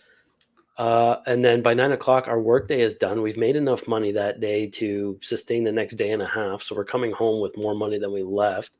Kind of mind blowing. And just to be able to do it surrounded by like jungle and toucans and, you know, crazy things, right? To me. And it just kind of like sparked, you know, a kind of fire inside us that we just want to see more of the world. And to not have to sacrifice money to do it is huge. Where are you going to next? We're contemplating Mexico right now, actually, in the next 6 months or so. Visit Mike. Yeah, actually, we're thinking of Puerto Vallarta, where he is. So one thing we noticed about Costa Rica versus Belize is very flat unless you're in the mountains on the mainland. But on the islands, where we thought we would do a lot more of the snorkeling and stuff, because we're right on the Mesoamerican Barrier Reef, which is absolutely beautiful and amazing for snorkeling. But we aren't doing it as much as we thought we would. So you need to either have a boat or do it. You're like with somebody who's got a boat, or you're paying the tour guides to do it. And, you know, between $70 and $100 a pop, it's not something you're doing every day. It adds up. Right. And so that sense we also realize that we really like where the mountain kind of meets the ocean. So think of like the Hawaiian topography, the Costa Rican topography, and it's the same mountain range as Costa Rica, just a little more north. And Puerto Vallarta has that. You can be in the mountains and be like an 8 to 10 block walk to the beach at the same time. So yeah, interesting, but that's just only because while we still have our Great Dane, he is cumbersome to travel with, so we can get there by land and we can't fly anywhere, right? So we drove from Ontario through the States, through Mexico to Belize. Now we might be trying Mexico, it looks like. But once he's no longer a part of our family, then it'd be great to just slap on a backpack and head back to Europe. Because like Juna, my first time in Europe was at the Printify conference last year. But now I just want to see more of that too. So, I get excited by where I can visit now, right? So it definitely gives you a lot of freedom, because you can take your work with you, right? You don't have to ask for time off. That is a massive benefit for sure. I'm very thankful that I was able to go to Florida as well recently to visit Adam. So thanks to POD and YouTube, kind of got to meet Adam, who then invited me. I could come to his house, and I got to see Florida, which would have been a lot harder if it wasn't for this. So met Juna as well at the and Bailey at the Vid Summit conference. That's right. That was really fun. And on the travel topic, my parents actually never got to travel much, because they had me and my sister to look after, and I was able to book them a holiday last year, which is also amazing. That's the best. So, kind of to pay it back to them in a sense. So that was kind of a wish come true, thanks to this PUD business. So that's commendable, man. That's pretty awesome. That was an awesome feeling as well, to give back to your parents. So I hope that's motivating in a sense to some of you watching. What else have we got? All right, another tool question. Thanks for the live. What is the best site for POD research? Merch Informer, PODCS, Podly, Merch Ninja, Pretty Merch, or others? These are all Amazon merch research tools. That's right. I don't know all of them. I've not used all of them. Yeah, I only used like 2 of them of those. I think Merch Informer is kind of outdated. It has like 1 or 2 cool features, but besides that, I don't like it that much. Pretty Merch is good. I don't know their research features that much, but you use. I use it. I only use it. Well, I just didn't say I only use it, but I like to use it because it's right there built into. I'm always checking my numbers and stats anyway. I'm like, oh, it's right there. I don't have to log into anything else. Let me check research and things like that. So that's handy. Easy enough. Yeah. PODCS is quite decent because it's also very affordable. So it's like a good sort of beginner entry level tool. I like Flying Research more though, because they have a lot more features and a bigger sort of database of shirts. But you don't necessarily need a research tool. It can help you, but just the Amazon search bars is really, really powerful. And the BSRs. BSRs, reviews. But yeah, out of the ones that I've tested, probably Flying Research is my favorite. What about Etsy research tools? Bailey, what's your go-to there? I'm an Everbee and eRank person. I've tried all the other ones, but I love that Everbee's just install because I'm so numbers. Like I just want to see all the numbers right away. And then eRank has its place because then I like the graphs over there. So I mean, I can't pick and choose just one. Those two, yeah. I'm the same. The Chrome extensions for both of them too, right? That's great. Yeah. Like, eRank's Chrome extension they came out of the gate swinging, and it's awesome too. But I do most of my Amazon research on Etsy too, because an Etsy evergreen shelf life for an evergreen design on Etsy will probably, if it's starting to dwindle, you might get 2 more years out of it on Amazon. It's kind of like that's that. interesting. Yeah, I haven't been able to take a bestseller on Amazon and put it on Etsy necessarily, but I've been able to take the bestsellers from Etsy, and because I've always thought of it as like Etsy being the boutique and Amazon being like the Walmart shopper, right? Or like it kind of trickles down. The UK fashion sense versus North America, right? They're 3 years ahead, and I look at kind of Etsy that way. So there's a lot more crossover now, but for a long time, and it still holds true for my bestsellers. I can take them and stick them on Amazon. I'll get another 2 years out of them, no problem. So I do most of my research on Etsy. It's just, it seems to be ahead of the curve that way, I think, for a lot of aesthetics. Yeah. But I like that approach. That's funny because I have it in my list of all of the ways I try to go find and teach how to find other trending designs. And I say, go look at Amazon. And I found many things on Amazon that had never been touched on Etsy. And we just modify it for tumbler wraps and glass jar designs. And it works. Wow. So nice. Awesome. Yeah. That's good.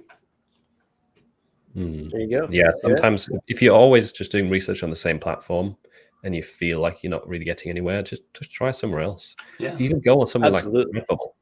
Like you never know what you're going to see that doesn't exist yet on another platform. That's right. So that's a good way to stand out. If it doesn't exist on Etsy and then you put your thing on there, you have something new that people might want to buy. That's probably the best way to look at it. If you can identify a gap, right? Ultimately, if something's here and not over here, then put it over here, right? I think that's that's smart. And that's also why I think it's good to, see what you can glean from conversations like when you have the 4 of us doing it, right? We're all, arguably successful in our own rights, but you can see that there's obviously many ways to win, right? Yeah, sure. Yeah, like Jay does 3 designs a month. I do 3 designs a minute. Completely different approaches. Yeah, but I also take a lot longer to create those designs, and you are doing them in a minute. Yeah. Right? Yeah. Mine are definitely less quality and less sort of targeted than yours. There's just to say it doesn't mean they're less quality, but maybe less targeted. Less targeted. And I don't go after big niches much, right? I go after more like low to medium competition. Then there's like Tamaz, for example, says forget about lottery campaigns, only do like specific 1 ASIN campaigns. Whereas Merch Professor, which some people might know from Instagram, he's all about lottery campaigns and just loads and loads of designs, and he's getting tons of sales. And it works too. Yeah. It's not like there's only one method that works. You kind of have to find the one that works to your strength and or plays to your strength. And if you want to kind of try different ones, I would argue at least give it, 6 to 9 months of the one method. Don't try one way for a month and then try to jump to the next, because you're going to get nowhere. Yeah, that's a good thing to have. I tried it for 2 weeks and got nothing. Next. Doesn't work. Yeah. Usually the progress happens after 2 weeks. Yeah. Or after a month. I get that a lot too. If people are like, I have a shop. It has 10 designs. What am I doing wrong? I'm not getting any sales. I'm like, well, you have 10 designs and you've only been doing it for 2 weeks. You need some time and more designs. The answer's in the question. Here we've got one that was asked a few times. Why is the tier up system so slow? I'm stuck at tier 25. Have been waiting for over 3 months. One of my friends has been waiting for 8 months, even after meeting all the requirements. That's Amazon. Loads of people in the same boat right now. It actually, I think, has probably never been this slow. Like, there hasn't been tier ups for like half a year, I think. It's annoying, but we can't really do much about it. We would hope, or you would think, that they'll give us a tier up before the Q4 sales rush, because now they have tumblers. Like, why don't they give us more slots? So smart. Would be smart of them to do that, so they can get more products on Amazon. I've been deleting a lot of my old listings just to be able to post more tumblers. Really? Are you at a cap? You can't. Yeah, I was full. I filled it up before summer, and I was quite happy to slow down on designing and uploading. Wow. But now I've been going back to like 2021 and filtering for designs that I've never sold and just deleting those. Wow. Yeah, mostly scale designs, right? Yeah. Which relates to another question. Is there any good productor alternatives? Kind of relates to the deleting products. The statistics tab and some other features stopped working. There is one that I've started to try, which a lot of people seem to really like. It's called Merch Rex. Right. Have you heard of that, Jay? I've heard of it. Yeah, no, I haven't used it. Are you guys using it? I'm using it. Yeah, I love it. It's really good, actually. It's still new, so they don't have the same amount of features as Productor. And it's Rex as in REX? Yeah, just like T-Rex. And I do really like their sales dashboard. Interesting. The way the UI looks and the actual like products managed tab is great. It's good for filtering out different brands or niches, or getting ASINs for your ad campaigns, deleting listings in bulk as well. It seems to be a lot more stable than the Productor designs tab or products tab. I saw that comment. Oh, Tomas says it's 12:40 a.m. there. It's Q4. Yeah, that's right. Today's Q4. Let's go. Oh, nice. Yeah, Q4 started already. Wow. Where's the year going? It's here. Let's go. Yeah, nice. Right, we'll do. We'll do one more quick question and then do a couple of shop reviews. All right. Because I know we've been going for a while, but there's a few shops that were submitted. One on TeePublic actually. Ooh, all right. But one person said right here, this is in relation to Vid Summit. I think I'm in Texas, close to Dallas. Wish I could have hung out with y'all when you were here. How did you like Dallas? Yeah, I didn't get out much. I mean, except for that little space right there with the Vid Summit. But yeah, we were just kind of in the same place the whole time. But it's good. I love the Dallas Fort Worth Airport. It was nice too. So yeah, from what we saw, it was great. The people were nice. I liked the accent. Yeah, that was fun. Had a very good chicken fried steak. My first ever. That's not really a thing over here. Really? Chicken fried steak? Yeah.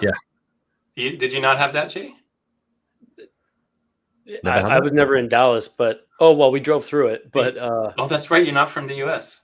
That's a big thing I'm from here. Canada. I'm just trying to process this. So it's what? Fried chicken. Picture fried chicken. Dipped in, steak dipped in. Yeah, kind of. So you know the coating on fried chicken? You put that on a steak and you fry it. So chicken fried steak. Yeah. So instead of chicken, it's kind of a steak. Kind of. One lesson that I learned is Americans like to fry stuff.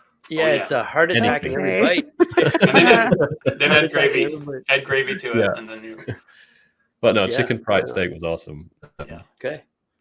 One lesson I learned is Philip likes to eat a lot of things. Not supposed to know. I mean, I like meat, and so crispy and crispy things. So it sounds great. It's crispy. Yeah. If you like fried chicken and you like steak, you probably will like chicken fried steak. Yeah, sure. My excuse Who is I don't doesn't? like wasting food because Adam wouldn't finish his meals, so I had to eat his. Really? That's Yeah. nice. So you had to eat his. It's the big portions of Texas, right? Yeah. Everything's bigger in Texas. Oversized, yeah. So Adam One thing I struggled. had in the States for the first time that blew my mind was biscuits and gravy. When that Mhm. was when That's a we big were at thing. a Disney or Universal Studios in Florida years ago. I was like, I don't even know. It's just like it's like an English muffin, but with gravy and chunks of beef and something else in it, and it So was good. amazing. Yeah. I needed a We nap after breakfast again, but it Yeah. was great. usually cook that every other weekend There here. you go. So, I mean, Oh, It's good, but I don't know how you can function, right? Like, because you eat 3 of you those, take a and you nap gotta after go. that, You're going yeah. to the couch for the next 3 hours. You're going to take a nap. I'm So a big good. foodie too, Philip. So if we ever meet up again, we should go yeah. Next restaurant event to restaurant. Yeah. we'll have to go out for food. Yeah. Biscuits and grape. Biscuits kind of look like scones. Scones. Kind Yeah, they're of. kind of like But they're not as hard. right, Those. and they're usually more like a softer inside with like a light flaky. Mhm. I'm Buttery. learning and I'm loving. Mm. Oh, we've got a Floridian sausage with gravy Yes. and biscuits. See? There That's you go. right. Nice. Whoops. Did you try sweet tea? Yes, I did. You can't avoid I it in think- Texas. It's there. It's obvious. I think I might have had it at Costco actually. Really nice. I did the Costco experience with the $1 hot dog. Oh yeah, you got to try the $1 hot dog. We actually do have discovered- that. in That's Canada. American. We actually discovered. I discovered we have it in the UK as well, Costco, but it's only like a few places. Not very common. Oh, But I okay. never knew. Yeah. Anyway, let's. Sounds like let's we get might have to back do a into food this. channel one of these days. Yeah, the food live stream. Turn into the next episode with food reviews. Let's do some shop reviews, Yes. and then we've actually still got a couple of like personal questions after this. Wow, this has been a great Yeah, one. it's been fun. Let's start off with the Tea Public here. On T Public. Oh, Let nice. me know if you can see it. It says I can see it. Yep. Designs. Designs by M. By Yeah, M. it's not Desinas Bayam. Right, here we go. Okay. Ooh, that looks like DALL-E. Yeah. 3. Yeah. Quite like the I layout. love that you guys can tell which AI created it immediately. I'm not that well versed Sure. with the AI. This looks like Kittle to me. Not necessarily AI, but it feels like a Kittle design. But anyway, that's enough with the guessing. First impressions. What do we think? I think it's all right. I think you got to watch some. I think the biggest thing on T-shirts, at least for T Public, is you need to make it look like a T-shirt design and make sure not only that, but also think about who's going to be wearing it, right? So, like, I don't know, like, is that a T-shirt design? The two posted. Easier. Yeah, I don't know if who's. Oh no, that might be tumblers or something, right? Why is it double? Might be optimized for another product. Let me see Yeah, if I might can be. open it. Oh, it's a mug. Man, I Okay. really wish they'd just put the mug on there for Amazon. T Public. Yeah, on T Public. Yeah, that's Oh. nice. That's a nice design, though. But Yeah, that's I kind wish- of tough though, right? When you can't tell what product it is until Yeah. you click on it. yeah, that's hard. Yeah. It's Seems like hard to make a sale on. That's T Seems Public's like fault, a though. missed T Public opportunity. should put this right here, the product on there instead of just the design, or at least do the one design. I don't know how they. Yeah, If people are looking for mugs, I guess it shows they would up see it like here. Yeah. Oh, good. At least here it looks nice. like mugs. But yeah, if I would think that him, daddy. I don't know if people would That's wear that. Kittle. Yeah. Yeah, they look like Kittle. That's true. Yeah. So I think some of the designs are definitely going into the right direction and look Yes. quite good. Like I like this. My favorite spirit is tequila. That Yes. looks like That somebody good would layout. actually wear that, and good yeah, structure. Halloween. Friendsgiving Squad. That's a little bit tough to read, I would say. This one, Yeah. but again, the Especially layout. the text underneath too, right? It's hard Yeah. to even see that. because the normal friends are too mainstream. That's tough to read. I would say if you have smaller text, don't use a font that's too kind of decorative or handwritten, because that tends to be more difficult to read. Have more of a plain font for the smaller words. Yeah, I tend to talk of like what we would call display fonts or ornamental fonts, right? Is like I use them as an analogy, is like think of like really hot pepper, right? You want to use sparingly and only a little bit, because you can easily add too much and ruin the entire dish, right? It needs to be decipherable, and the readability level has to be there, like on the spot. You don't want people clicking in and clicking a second time just to zoom in, just to read it, to find out they potentially might not even want it.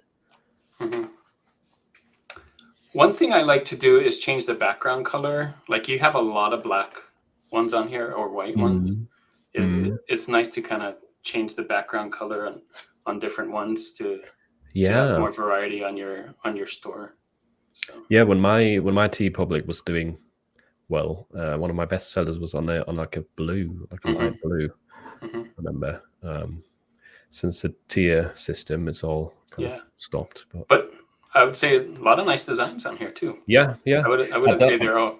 Not sure about this layout. I think this is an example where you're kind of you're trying to be too tricky with the text. Like you're the line I want. This kind of like vertical layout is kind of tough to read. Yeah, and careful with contrast, like that dark text on a black, or the other one too. Or this one, yeah. Dark text on black T-shirt, kind of hard to read, right? So. Yeah. And that dinosaur one too, it's not, you can't just reverse something that was intended to be lighter on the dark, or darker on the light, right? You've got the white element in that, or the blue in this case, should be black, and the knocked out element should be white. It's the reverse, right? So you can add an outline. The way to fix that is, there you go. That's how it's supposed to look, right? Yeah. You flip it so that the white parts of that are still lighter, and you can put an outline on it, right? And then you can keep the right color. If it's on a dark, that's why it's not. Now it's the opposite, and it doesn't look right. Yeah, so I would say on TeePublic, you're able to pick the colors that work well. You can either click dark or light, or hand pick the colors. Go in there. I know it takes a little longer, but go on there and make sure that it works on the different colors so that you don't have that problem. You didn't have to pick black in that scenario, right? If you didn't want to put the outline, like Jay was saying, you could have just left it to light colors. That would work better. So. One more thing I would say here with the cat daddy design, I think this is going to be tough to sell, because it's very broad, right? It's just a cat. It's not a specific cat. You're on TeePublic. I'm guessing you're probably not running ads to it. So, I mean, what do you think, Jay? Because you would say go broad or go home, but do you think there is much sense on uploading a design that is that broad? Especially, I think I agree. The design itself is super generic. I also think that if you're going to target a daddy, it's more of a feminine, bubbly style font. The colors I would revisit. The cat doesn't need to have the same color spectrum as the retro sunset behind it. And very similar has been done 1,000 times. So go big and go broad in the big niches, but definitely try to bring something new. Or really unique. Absolutely. Awesome. All right. Oops. Let's go to the next one. I think the next shop has got some Tumblr designs. Oh, nice. So that should be interesting. Try and get it up. We're finally going to see Bailey writing down some notes now. There you go. Idea. You have a Tumblr right now. Jay's drinking from it. What does that one say? Oh, get shipwrecked on one side and Jay's way on the other. Oh, it's yours. Wait, let me try and make you center stage. Let's show it again, because you were really tiny there. Oh, so I've got just the Gateway logo there, but then Get Shipwrecked is another brand that we started for that we haven't kind of fully actioned yet, but I did buy all the .coms and trademarks pending. But it's did we release it too early? It kind of in the vein of creating products for people like us that like to travel, potentially beach, potentially travel oriented entrepreneur type deal. Like the idea with us getting shipwrecked is like get shipwrecked, but don't send help, right? We're intentionally stuck here on an island. Nice. Yeah. Well, there's some tumblers. There you go. And t-shirts. Yeah. got a Yeah, mix. so they're mixed selling tumblers. only digital. So a couple things, and I'm sure you guys have already said it, but on t-shirt designs, when we sell them like this, we would really want to just zoom in on that t-shirt Mhm. design because I can't see even Mhm. what those are. Mhm. So that would either lead to me clicking it, which would waste your click if you were running ads, or just a conversion issue later if you have too many people clicking on it because they can't tell what it is. But like Yeah. that flower one is really, really good. That daisy one, like, so just zoom in almost just so like the whole t-shirt is showing. Yeah. And like those pumpkins, because I can tell that's like a customizable one. You want them to be able to know. And with those, normally you usually want to make like a little sticker or a little icon that says personalizable or customizable so that they know, because a lot of people actually search for those that way. Nice. Yeah, it's surprising how many what the search volume is for the word personalized. Mm-hmm. Hmm. So One you thing said, I will add is the actual aesthetic of the mock-ups is really nice, I think. yeah. Although, they could be more zoomed in. I think the shop itself has like it feels like a cohesive style of mock-up images. Definitely. Looks very Etsy-esque. Designs look cool too. They look cool. Are all of these, so some of these are digital, right? But the tumblers are tumblers, right? They're not digital. No, they're the one dollar. digital tumbler wraps. Oh, okay. And so you buy it and then you wrap your own tumbler? How does that work? Yes. So Okay. see, this is where a lot of people just think that, like, it's hard to explain. You can kind of see them back there of my tumblers.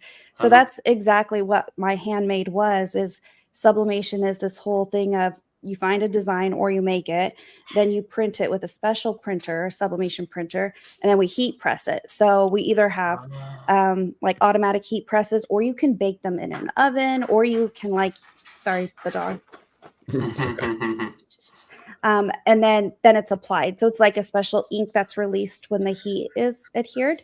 So most of the people who work with me or myself, we're selling these to like crafters who have all of this equipment. Though now a lot of the POD people are buying the designs because Printify allows you to, though they're printing UV-DTF, not sublimation, but it still works. So the only thing I would say with the mock-ups on those tumblers is you normally, and I can't, maybe just because I can't tell with the screen, but they generally sell well, and we've tested this. Sorry, they sell better if they have a little bit of gloss to them. And so if you're using a Photoshop mock-up or generator, you can usually add that effect in there, and it just makes them look more real and not so flat. Yeah. Like, so it looks more real. Right. The curve, the the rounded, the highlight. Yeah. Shadows and highlights, yeah. But adding the flat lays like that is a really, really good idea because that's where that comes into play, where people want to know if it's seamless or not. And so if you flat lay it like that, they can tell if it's going to be cut off on one side or not. So like this one would be cut off because the palm tree is like cut off. I would just on this particular listing that Philip has clicked on, remove that one because Volkswagen has proprietary rights on the shape of the V, not only the logo. It's just like the grill that is on the Jeep. You cannot use that either. It's because the back of it doesn't look like a VW, but that front, the front, that would be enough to get the listing taken down for sure. And they are quite on the ball with that, aren't they? They're vigilant, absolutely. Yeah. Even though it doesn't even say it in your title or anything, they will catch that one. VW is very famous for it. But it's a cool looking design. I like the watercolor though. Yeah, and I think generally the shop is really good looking. Nice looking designs from Dallas, Texas. Very cool. Okay, let me find the next one because we've got one more Etsy shop. Here we go. Off road. Whoa. Very busy banner. Yeah, that's what my woe was. Sure, yeah. Usually, there's a lot on there. this might just be my opinion, but I think usually the busier something is with lots and lots of text and graphics, the less professional it looks. And also, a lot of this stuff is kind of squished to the edges. I feel like if you give your graphics or your text more space to breathe, that also typically looks better. But yeah, that's just the banner. Let's look at the listings. And that's a good point, because like, you know, we see this in actual designs too. Like, I understand the want to jam in as much as you can, but not everything is intended to be like a, you know, a full-on ad billboard type thing. And the more elements you add to a design, the more artistically educated you need to be to know how to make those elements work together in a way that isn't overwhelming. So less is always more. Yeah. And if you have that much to read, they probably won't read it at all, because they don't know where to start. So it's overwhelming. Yeah. Whoops. All right. You still see it? Yeah. I can't read that one, the gnome one in the middle, that one that you were just on in pink. I see in October grandmas wear pink, but I can't see what's under it. So. Gnomes wear pink, breast cancer awareness. Yeah, very small, very, very small, thin, like script font, which those script fonts are typically hard to read. If they're really thin and a small size, almost impossible. I do like the fact that the mock-ups are more zoomed in. That's true. That's a good point. Right. Some of these, at least, are easier to see the design, and you can still tell that it's a t-shirt.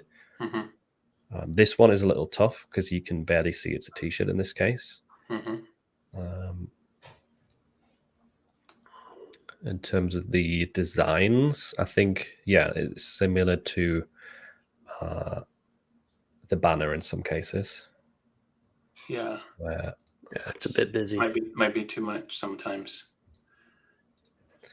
So let's find an example. So this one stood out to me with the Vote 2024 Yeti for President. Let's click into it. Oh, that one. Can I zoom in? Yeah, I can zoom in. So we've got kind of a 3-dimensional text at the top, which I think generally is not the greatest choice on t-shirts. The 3D badge. Then you've got a 2D graphic underneath, which doesn't really match the style. Yeti for President, the third choice. Then there's a cat here. There's a lot of elements. Yeah, they're kind of conflicting with each other in a sense. Makes it difficult, at least for me, just in my opinion, makes it difficult to process the design and like trying to understand the point of it. And the fact that the colors and the styles don't match makes it kind of less aesthetically pleasing. Agreed. Yep. It's nice that they're showing the different colors that it comes on. Yeah, I think having like a color overview is good. Again, though, you don't have to fill the entire space and overlap, right? You can have them much smaller and with space around them. Use the negative space. It acts as its own kind of element. Breathing room ultimately is what, you know, what Philip had said earlier. I think that would make sense. So if I was to give you any advice, it's looking at design principles. And kind of educating yourself on that side of things. Agreed. Yeah, a lot of it looks like it's just thrown together without any design principles. I mean, there are some that this one's quite decent. Yeah, quite like this one. Land of Free, thanks to the brave. That's more of a clear, like symmetrical layout. Just 2 graphics. So there is some good ones mixed in right here. Female veteran, that's also a better layout, I would say, but some of them are kind of difficult in terms of the layout. I would say if you could keep it a little more simple and have the text more readable, that would go a long way. So what do y'all think about this shop's kind of the feel of being cohesive compared to the last one? I feel like it's in the same vein as the design and the banner. It's just kind of a lot of elements slapped together. I feel like there was no thought process as to how you want your shop to look. And I think part of that is because there's no real niche having been chosen, right? It's a lot easier to have some kind of cohesion if you're selling. It's one thing if you're selling if you're a product store, like in Bailey's case, if you're selling one product but to multiple niches. But when you're selling an end product to a consumer, like in a POD space like this, when you're combining like there's a lot of feminine stuff, and then there's the political stuff, which is super divisive, and in most cases, they're kind of conflicting niches. They're all over the place, and I feel like what's going on in your head is kind of what has transpired in your shop ultimately. And I'm not saying this to be extra critical or harsh, but I feel like there's not a lot of direction. I feel like if you pick one of the niches and just go to town on it for a while, you'll naturally recognize the fonts through your research that make the most sense for that niche, the color schemes that make the most sense, how to use like hierarchy with your fonts and not necessarily just overuse of the ornamental stuff. To everybody else's credit, what they said too with the scripting fonts, they're hard enough to read. There's not enough contrast on the pink on the black on the thin script. And then to Bailey's point, you're going to sacrifice your conversion rate because people are clicking on it just to see what it says. Double-edged sword is that if you've paid for an ad now, you're also out money before they decide not to check out. Yeah, sound advice. And I just want to do a quick swap over to the previous shop just to see the contrast.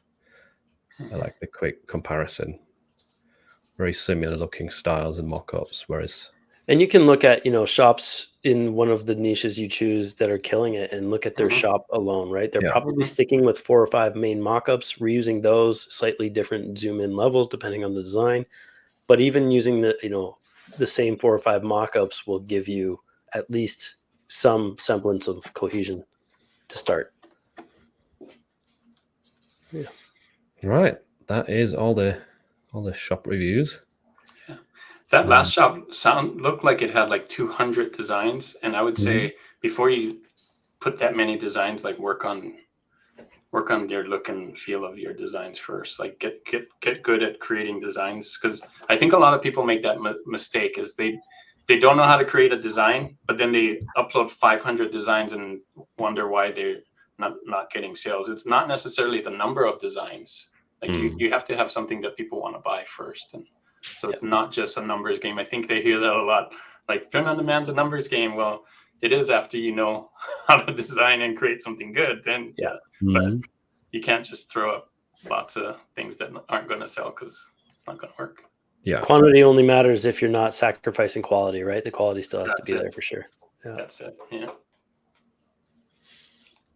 Cool. Let's talk about some little personal stuff at the end. Fun questions, and then I think we're done for this week.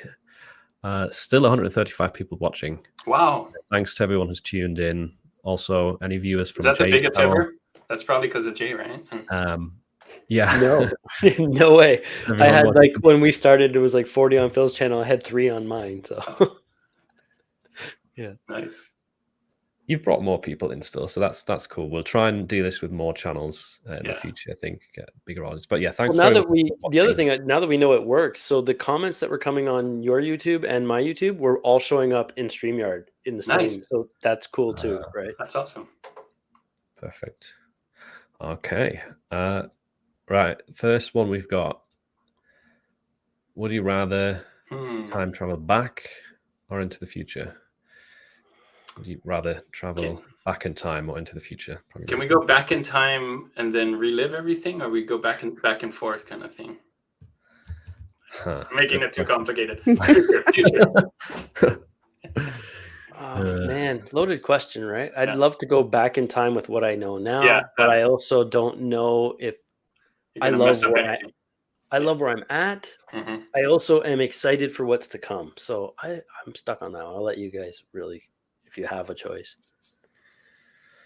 Yeah, I definitely would love to travel back and relive some things and do fix my mistakes or do something better and things.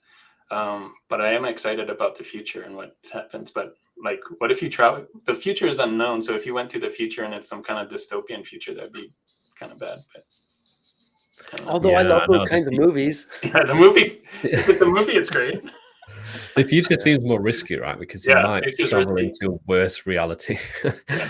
I think part of this whole journey for me though is being comfortable outside of my comfort zone, like getting comfortable outside of that. And for me, that what makes me hungry and excited for what's to come. But yeah, sorry, Philip, cut you off. No, it's fine. It's fine. What do you I think? would I would see what choose Douglas back to the future because I'd be too scared. Or I mean back to the past. I'd be too scared of the future. Yeah, futures could be scary. Back Carla in time, is invest in fine, right? Bitcoin. Yeah, see, that's what I'm saying. Yeah, you didn't know though, right? hmm It might not be Bitcoin if you go back. It might be something else now, right? You might But have your money's changed the future if you go back and do something. Yeah.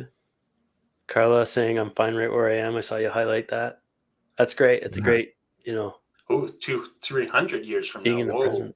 that's way future. Yeah, I was just thinking like 50 years. I'm conflicted. I don't know. I don't want to see where we're at in terms of the climate change in 20 or 30 years, never mind 200 or 300, unless we make a serious shift, right? It's kind of scary. I think it would be interesting to see it if you can go back, but if you were to be stuck there, that kind of thing is like, imagine someone from 200 years ago waking up today. Yeah. They would just no, it wouldn't work, right? Mhm. They would probably rather go back in time to their old Even reality. 50 Or years 50 ago. years, yeah. I feel like people's like our operating system is not made for 2310 or whatever.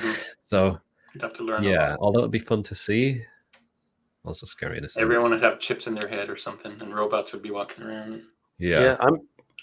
Not a lot of things scare me other than like heights and death, but like having a view or being plunked 300 years in the future, I think would be scary. Did you? Oh, do you remember that talk from what was his name from Vid Summit? It was one of the opening talks actually. Oh the guy who was talking about AI. AI, yeah. Yeah, It was scary. It was scary, but he made it scary. I wasn't there. Tell me. Well, the kind of summary of it, I guess, was that we're going to have a world where half of the people just live in a virtual reality in a sense, in combination with AI, and it's like some people will reject. People will reject that. Some people will reject it, and some people will jump onto it and be a part of it because it's. And he was saying that's why there has not been any like aliens that have found us, because everyone who advances far enough to travel into space realizes it's way more fun to travel into like digital worlds. I don't know. He explained it way better than I could, but what was his name? What was his name? Wow, interesting. He's the guy who did all like he had that nutrition company and he was Tom Billio. Tom Billio. Yes. We got it. We got it now. Tom Billio. Yeah. Okay. Funny name. He has a big YouTube channel too. Cool. Yeah, and a podcast. Obviously, because YouTube, it was a YouTube conference. So, but yeah, I'm sure he was very animated though. That guy is like on, like he was on something or something. That's like the holodeck in Star Trek, or like, do you remember a movie Existenz from back in the day? It's like you plug in a chair and you go into like, I don't know. It's like kind of like being in the Matrix in a way. Matrix, yeah. Interesting. Oh, it's a would you rather? Would you rather give up music or movies / YouTube videos? So basically, audio or visual media. I'm a more visual person, so I mean, would movies have to be closed captioned though? Is that? So, wait, is there no soundtrack in every movie? Well, no, you would have. Yeah, that's a good question. I would do the movies though. I'm more movies than music, I think. Yeah, I guess you still have soundtracks. Yeah, I think I couldn't live without YouTube and film. You're talking to YouTubers, man. What are people saying in the comments? I love music. I feel like that's the one that has to go because I need to be visually stimulated too. Music is tough to let go. But if we were on a podcast, maybe it would be music, but we're all YouTubers. What do you all think? Everyone is watching. Let us know. We've got one music is live. That's, I mean, It was a hard choice. There was a time where I would agree. Yeah. Um, host an in-person coaching event. Ooh. Yes. In another group chat we're in, we've discussed, tossed this idea around, right? It would be cool to do. Yeah. Hmm. There was this thing I passed around in the WhatsApp. Is somebody came up with this idea where you can set up like a cruise event where you go through the cruise and all your fans go through the cruise and then have a round table in the middle of the cruise. I'm like, that is cool. That did sound really cool. Where did you find that? What was I don't that know. from? It was I subscribed to the Colin and Samir newsletter, and they had that as one of their posts a week ago or so. But yeah, Oh, it's a pretty cool idea. damn. I mean, me and Adam hosted that. Oh yeah, how did that go? Meetup. That Yeah. was really fun. It wasn't so much as a coaching session. It was Right. more like Meetup. a few people getting together and getting to know each other and talking about different POD avenues. But it was super fun. It was like 5 hours and it like flew Wow. by like it. And That is me cool. and Adam learned a lot as well. There's some Okay. people doing Etsy, some people doing merch, some people doing or starting with TikTok shop. Mhm. I got to do that. That just sounds so Um, fun. TikTok shop. Yeah, it was definitely a great experience, and I'd do it again for sure. And I'm really happy that quite a few people showed up as well. Because when I tried it in York, which is arguably not the greatest city to do it in, but we were only like 3 people. But I think in Orlando we were like a group of 7 or 8. It was quite good. It was a good turnout. Not so big that's like difficult to hear everyone and stuff. Just the right size, I think, right amount of people. It's fun. I was a Marine, no cruises. Oh, maybe something else then. We could do a meetup in a city. I would need music when I design. Mhm. Yeah, That good is a point. cool. You can't. That's can't. when I used to use it for the most part, or drawing in my sketchbook even. Mhm. Yeah. That makes the most sense. Focus. Yeah. Yeah. Last question: coffee or tea? I usually don't drink those, but if I had to pick, I like fruity teas, like herbal, fruity, pineapple, strawberry. Those kind. You've got a bit of Brit in you. Oh, I do. Nice. I don't drink coffee at all. Yeah. To be honest, Me too. you don't either. Normal, because where you're from. Mhm. That's what you guys drink over there, right?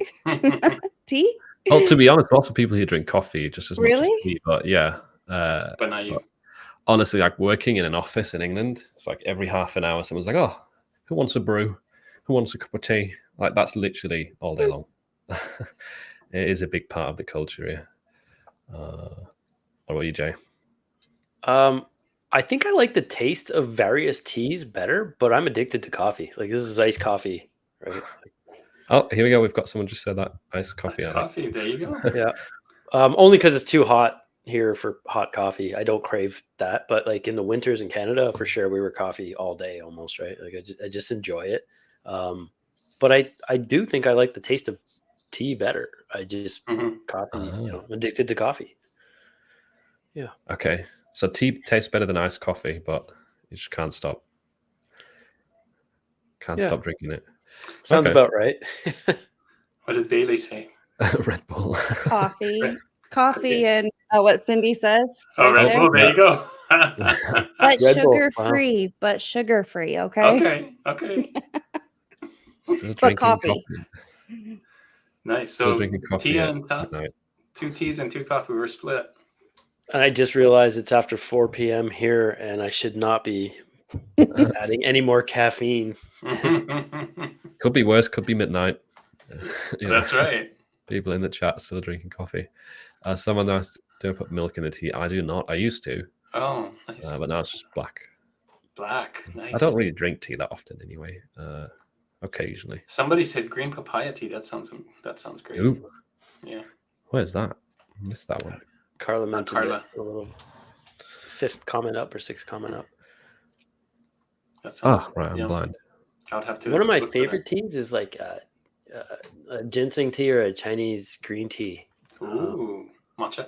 Or I guess that's not green tea. Hojicha. Not quite, but yeah. And then, just like an orange pico, I really do like something traditional. Man, now I'm craving tea. Mm-hmm. But I also like, like a minty or a lemony kind of lemon ginger kind of thing too. Those are good too. So many flavors and so much better for you than caffeine and sugar. So yeah.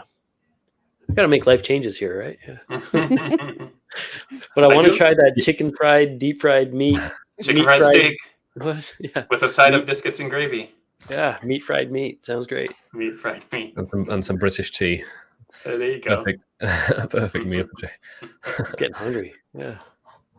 All right. That's it for this week. Yay. Well, this week. We don't do it every week. But yeah, glad to be back doing these. Probably do another one in like 2 to 3 weeks from now. If we get enough people together. Thanks to everyone who came to join us. Thanks for all the great questions. Yeah. We got to get more than 4 next time. Let's see if we can get 6 or 8. That would be fun.